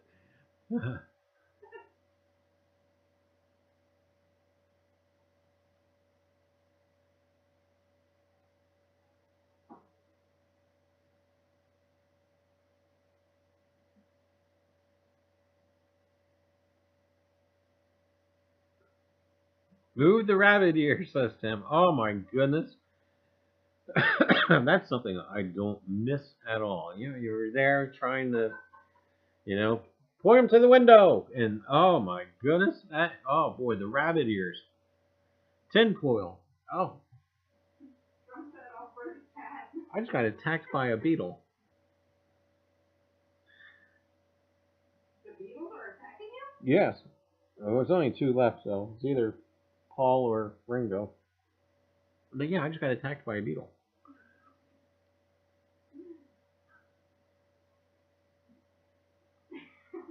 Ambient and Ringo.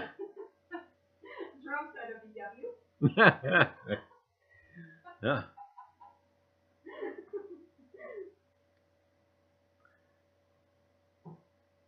Let's see. Both Paul and Ringo just recently had birthdays.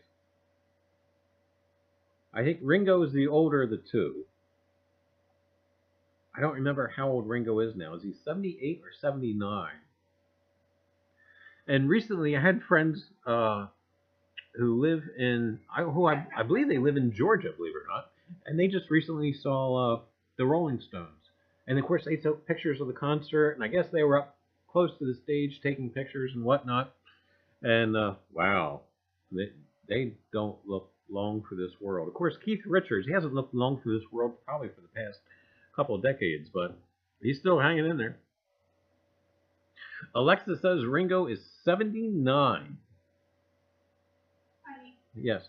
Keith Richards has so many preservatives in him, he will never die. I think he's been I think he's been like taxidermied.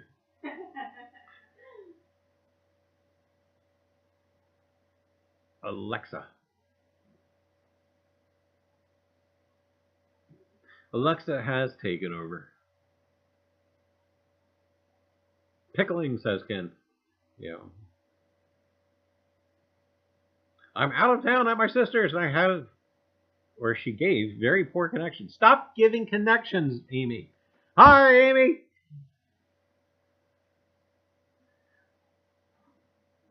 Yup, they're doing a rigor mortis tour.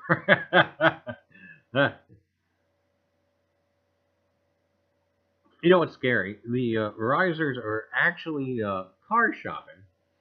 And, of course, we're doing reviews and all kinds of statistic research on the internet in regards to cars. I get more car advertisements now on Facebook than ever. It's like, yeah, gee, thanks. You know, I want to see this stuff when I want to see it, not when you force it down my throat. But holy cow, yeah, they keep track of every move you make on the internet now.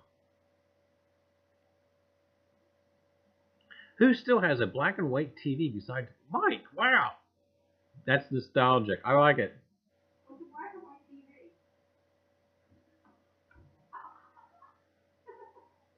TV? Do not do a true car quote.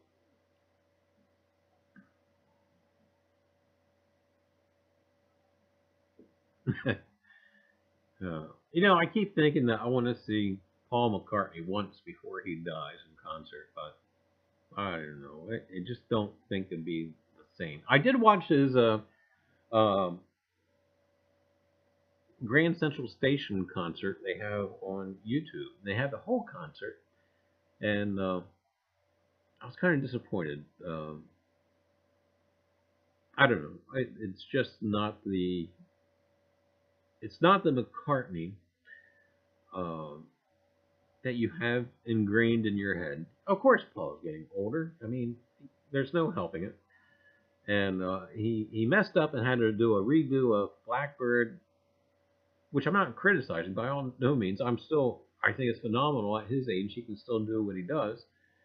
And then they did, as the camera pans around behind him as he's performing, you can actually see like some of the screen where they have the prompts and whatnot. But still, it still would be neat to see McCartney. You know, he's a living legend after all. Before he does kick off, William Shatner's 88. Captain Kirk will never die. Kirk Douglas is 103. William Shatner has a new show coming up. No kidding.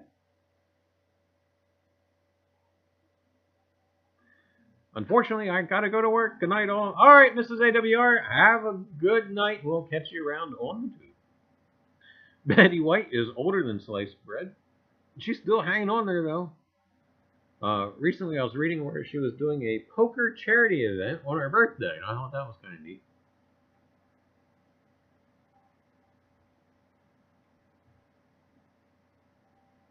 Where is Richard Simmons? A few years back, I guess he was having, well, some mental issues, and I guess he's semi-retired now. I don't understand what his thing was, but locked in some guy's closet.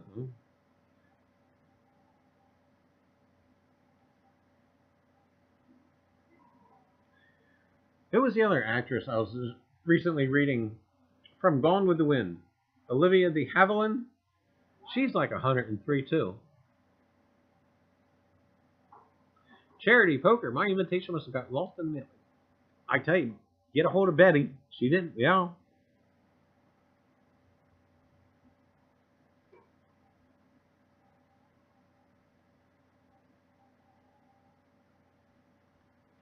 I think Richard Simmons is a Kardashian now. Oh, could be. That's the trend, I guess.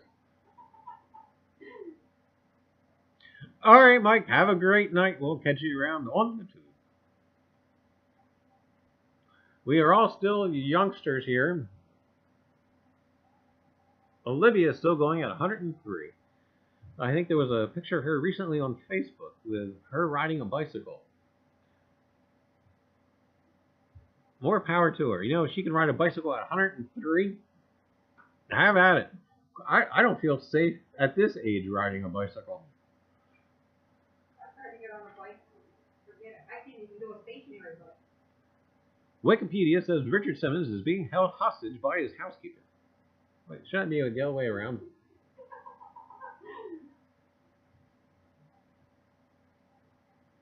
says Wikipedia says Richard Simmons is being held hostage by his housekeeper.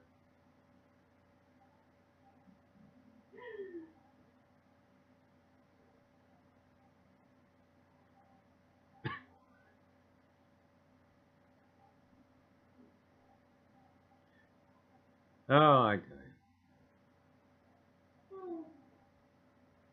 I'm really nervous now. I don't know where that beetle went. I know he's hanging around here somewhere. Probably called out family. Oh, thank you. Wait until I see a spider.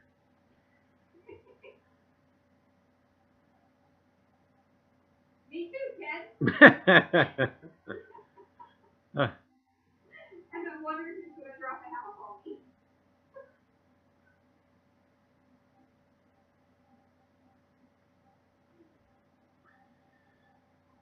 oh my goodness, I tell you. Who else we got still alive? Now, did Doris Day die, or am I just thinking that she celebrated another birthday? For years and years and years, I thought Doris Day had been dead forever, and then come to find out, she was still alive. I had a prehistoric cricket in my living room the other day. Can't find it. Thing scared the crap out of me. Queen Elizabeth II is 93. She's not going anywhere.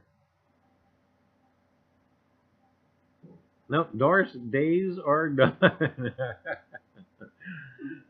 You know what? She's like the second singer I did that to. Who's the other one? 1940s big band singer was still alive for years and years and years, and I thought she had been dead forever. I can't think of her name. Lena Horne.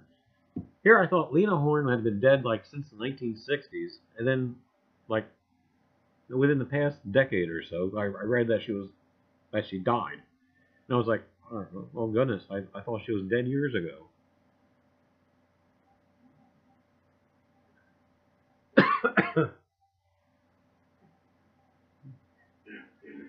May the 13th, 2019, Doris Day died. Tin Cup Tim, Lena's a babe.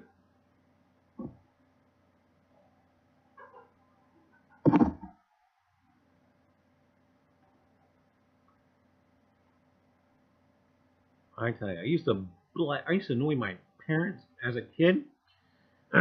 See, things were kind of reversed when I was growing up. I used to annoy my parents with jazz and big band music and blast it, versus other parents having their kids blast, heavy metal and whatnot. Can you turn that thing down? Glenn Miller's Music of the Satan, and that sort of thing. Yeah. Why can't be like any other normal kid? Play heavy metal and, I don't know.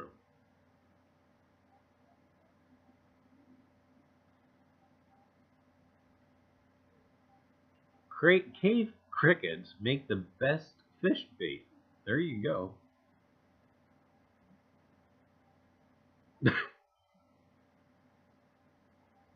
All right, Brett, have a good night. We'll catch you around on the tube.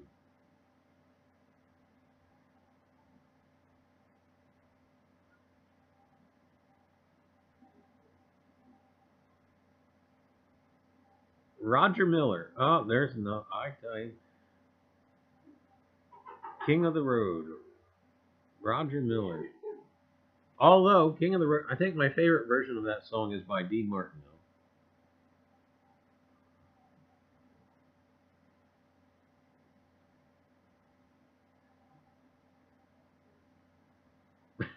Yeah, I say Adam West. He's been dead. Yeah, 2 years ago.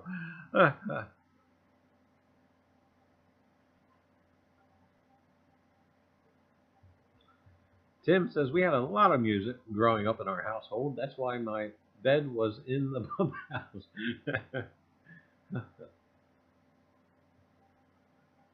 You know, I think what really pushed my parents over the top was so I had big band jazz, all kinds of jazz. When I got into bebop really heavy, you know, Dizzy Gillespie and John Coltrane, and once I got into that stuff, they no, you know, yeah, earphones. Here you go. John Denver, I adored when I was a child. I never, well, probably in the past decade or so, I never realized how many songs other than what he sang John Denver wrote.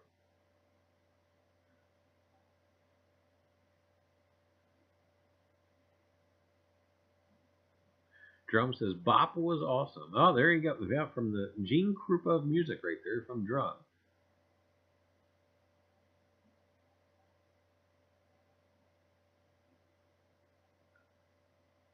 Drum, there was an episode of an old TV show from the 60s called The Hollywood Palace. I'm not going to remember the other guy. It had Gene Krupa. Oh, I can. Buddy Rich and a third. I don't remember the third. All playing at the same time. That was quite a sight to see. Of course, it's on YouTube. Thank goodness. I'm trying to remember. Gene Krupa, Buddy Rich, and who was the other drummer? I think the other drummer was with the Ellington band for the longest time. I can't think.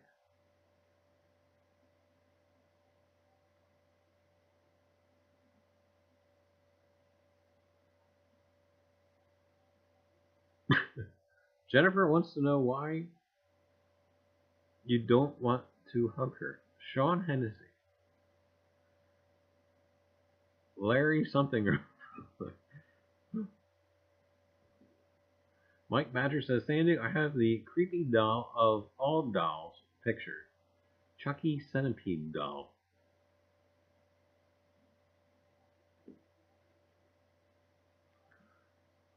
The Ghost and Mrs. Muir. That's a Rex Harrison movie, I believe. I don't remember who was in it. I seen it on a blog. What was the Ghost movie that we saw? It was really a significant ghost-themed movie, surprisingly, and accurate, from the 1940s. Oh my goodness. I'm sorry, I was chatting. No, that's fine. I can't remember the actor's name. He was in Dial M for Murder. Oh my goodness, I can't remember his name. I'm not that movie buff like you are. Was it The Others? Was it? Oh my goodness, I'll have to look it up again. But Ambient, I'll send you a message when I can look it up. As far as that other one, you have to check that out. For the 1940s, and it was quite well done and significant as far as accuracy, as far as what is believed that ghosts do and whatnot, even in this modern day and age. It was surprisingly. And it was actually quite decent. All right, you. We'll catch you around. Have a great night. Yeah, the one actor was in Dial M for Murder.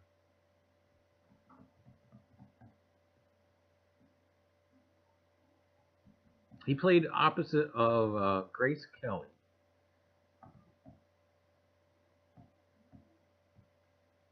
Nope, not going to be able to do it. Oh my goodness.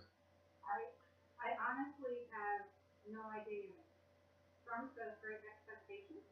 No. Remember, they got that house, and something happened in that second story room that seemed like had the most activity in it.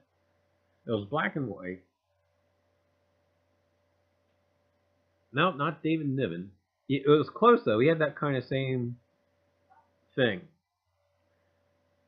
Was it the black and white ghost movie that we started watching, and you decided to fall asleep midway through it, so you shut it off and No, never seen the rest of it? no, we saw this movie the first time. We saw it actually a couple times. We saw it the first time at the Dividing Creek place. That guy. Yeah, that guy. Yes, that guy. That guy. Yes, it was John Wayne.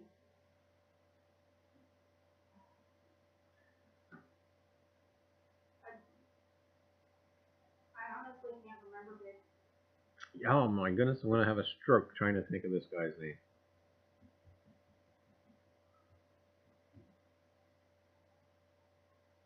You said that was my wife's guess. I'm trying to think what other movies. Okay. It's the guy that was in The Lost Weekend. That's not helping me any. North Jersey says one thing, I still like that. Give me info to ask her. Who starred in The Lost Weekend? Ray Milland. Oh my God. Whew. That was tougher. That was tougher than not saying "all right, gang" for the entire night. All right, Ray Milland was in a ghost movie. I'm trying to remember. All right, now we can find out what ghost movie was Ray Milland in. Was it The Others? A Place of One's Own? That's the guy. Ray Milland. Oh my goodness. I had been between 47 and 52 or 55 or something. Because I remember when we were first looking at that movie, I kind of wanted to see what year it was in, and kind of really, I was surprised at how, I don't want to say accurate, but how closely stuff was for ghosts in the 40s, etc., or 50s, or wherever it was. But no, Lost Weekend. That's where you played the drunkard.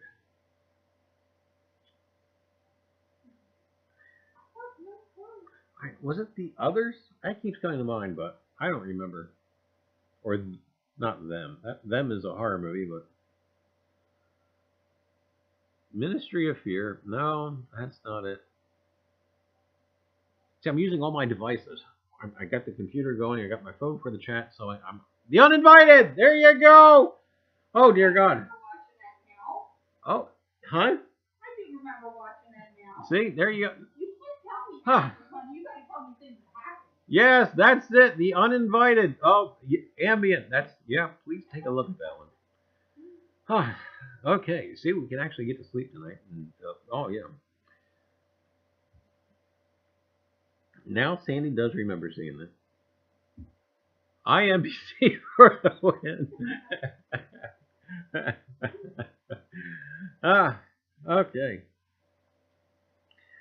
Now, I do love the 1930s. 44. Trump says that was made in 44. Wow. That's quite remarkable considering the... I mean, it's not like a scare the socks off you type of movie, and it does kind of have a little bit of a chiller in it. But at the same time, it's quite significant that some of the things that Hollywood was doing with ghosts weren't exactly accurate. Well, this movie was actually kind of fairly on par. And he was not in the sequels. Why wasn't I invited? I didn't want to go anyway. And but anyway, there's some of the 1930s horror movies I love, which don't get publicized a lot. One is The Old Dark House. And The Old Dark House actually had, for the time of its day, the 1930s version, by the way, not the 1960s version, but the 1930s version of The Old Dark House had Charles Lawton in it, Boris Karloff, and some of the other popular actors who I just strained myself with Ray Milland. I don't think I can do the other ones. But if you ever have the chance, it's about an hour long. You can find it on YouTube, believe it or not. And it's called The Old Dark House. It's actually quite entertaining. Hey, tag team, how are you? Tim Cup Tim said, send that girl a roll of Reiser's TP for the win. Oh, she already is. She's getting a pack with the mug. And I said she already won a mug tonight, so she's getting some RTHE. Bob Vila fixed it up. I think, I had the granddaughter. We watched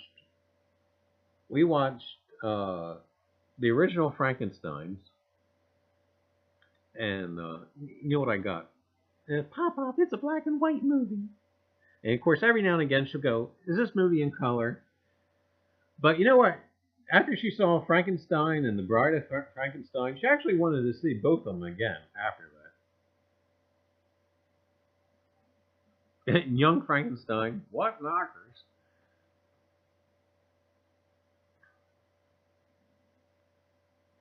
I do not own the original Dracula, which has always bothered me. It's just one of those movies I have not purchased that we need to get. At least I don't think so. We do have the original Mummy. Yeah.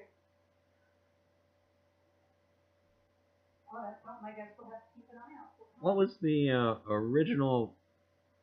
No, not gonna be able. That one had Boris Karloff in it too. What was what? That had Boris Karloff in it too. The original Mummy. Mm-hmm. What was his name? The Mummy's name? Mummy? No, he had a name. Up. What was it? Up. Oh my goodness, I can't think of it. Up the Pish. Not Up the Pishtim. That's from Gilgamesh. Speak English, babe. Yeah, what was his Egyptian name? That was supposed to be the Mummy. I mean, they carried it over into the modern Mummy. Simpsons. Fred. Mummy's name is Fred. I would have guessed George. Oh, anyway. Now, see, this is why Reiser's show is scripted. They keep these facts in front of me. But I do better with train of thought than I do with, train wreck of thought. There you go. Bay. Adra Bay.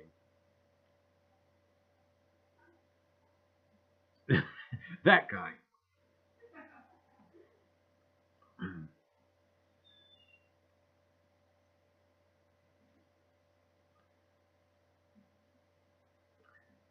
Oh my goodness. Oh, we stayed on longer than I thought we were. That's okay. We'll wrap this up in about 10 minutes. A lot of great movies. I mean, they just don't make movies with quality anymore as they did in the 30s and 40s and 50s. I tell you. An original. No, it's called That Girl. And I tell you. It's funny because I'll get on a kick on a certain actor and I'll watch all their movies. And then I'll get on a kick on a different actor and I'll watch all of his movies. And my alter ego is back. Hey, weird lady. Oh, wait a minute. And some of Gary Cooper's older movies are underrated. He had a phenomenal movie towards the end of his career called The Wreck of the Merry Deer. The Wreck of the Merry Deer. Unfortunately, it's not on YouTube. And it's actually a quite good movie. I think Charlton Heston is in it with him. Mike Badger, my wife and I married on Halloween. Awesome! And then dressed as Frankenstein and his bride before we went to our reception. That is too cool. Awesome, Mike.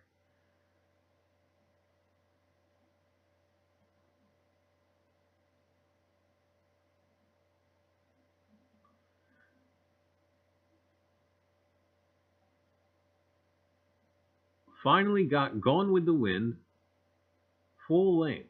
Oh my goodness, probably 10 hours long.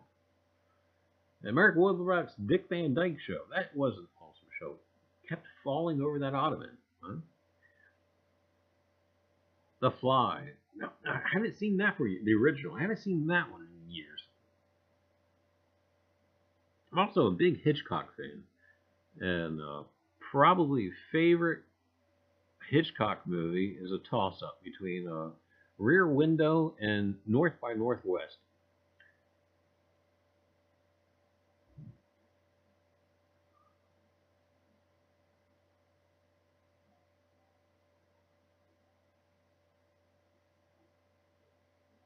The Birds. Oh, the Birds was good. Uh,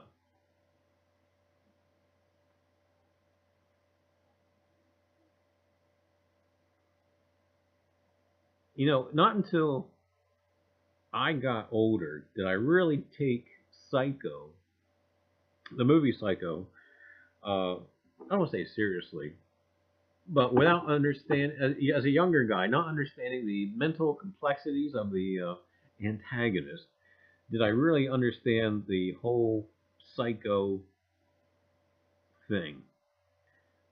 But anyone ever see The Stupids? I have to admit, no, I haven't. Well, actually, yes, I have seen The Stupids. Whenever I accidentally flip through C-SPAN, why I see The Stupids. That's horrible. That's a bad joke.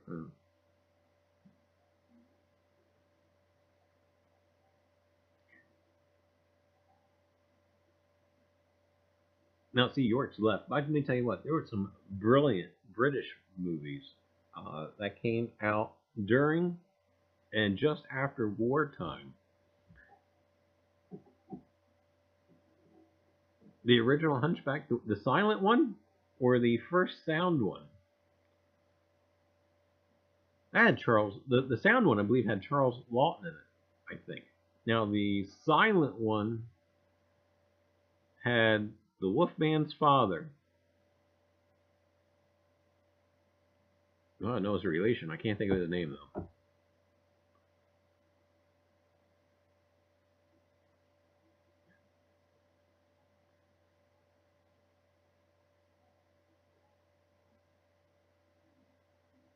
Oh, there's a favorite drum. Oh my goodness, I tell you. If you're ever feeling down and out, that's the movie to put in to get a laugh, I tell you.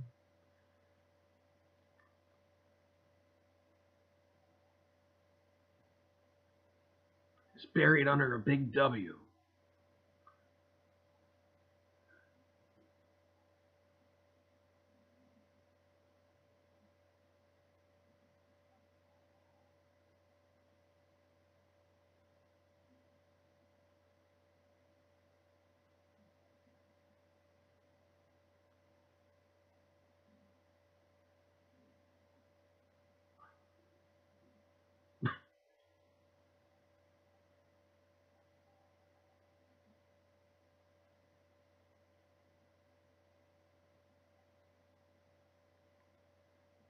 But for the sequel, they cast Semimoto to play the part. He's Quasimodo's half brother.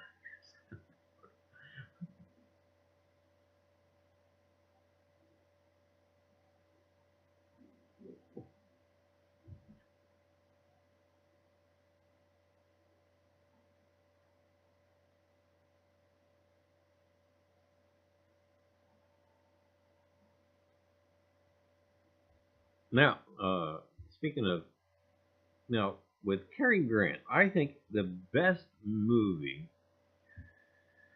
I would have to say two of my favorites of Cary Grant's would be, of course, North by Northwest. But other than that, Father Goose, which is his second from his last movie, when he was starting to say that he was too old to be the leading guy anymore. I'm not so sure if it was that, but Cary Grant was also on the board of Fabergé, so money was really not an issue for him. But the other favorite movie of mine is Arsenic and Old Lace. I thought he was absolutely top notch in that.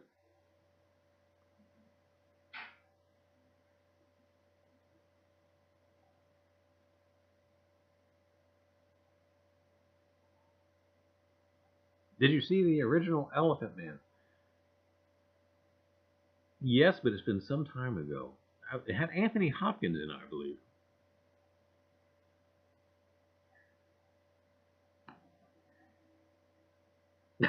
Was there a finger already attached to the ring, Sandy? Well, knowing Sandy, it could have been.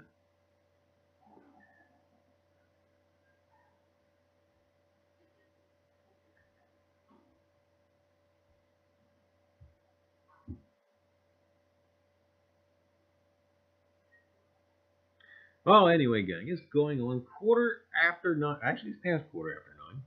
And I do think we are going to go ahead and close up shop. Oh, we can say it. Anyway, gang. But anyway, well, thank you so much for hanging out for the Afterglow. And thank you so much for tuning in to the live stream. And who was it that played in It's a Wonderful Life? It was Jimmy Stewart. And oh man, now what do I do? North Jersey, you go to sleep. I mean, no, I'm kidding. And but anyway, gang, or all right, gang. All right, people. Well, I tell you what. Again, thanks so much for tuning in, and have a great night. And we will see all you fine folks all across the YouTube world. So, all right. Well, have a great night, and we'll see you around.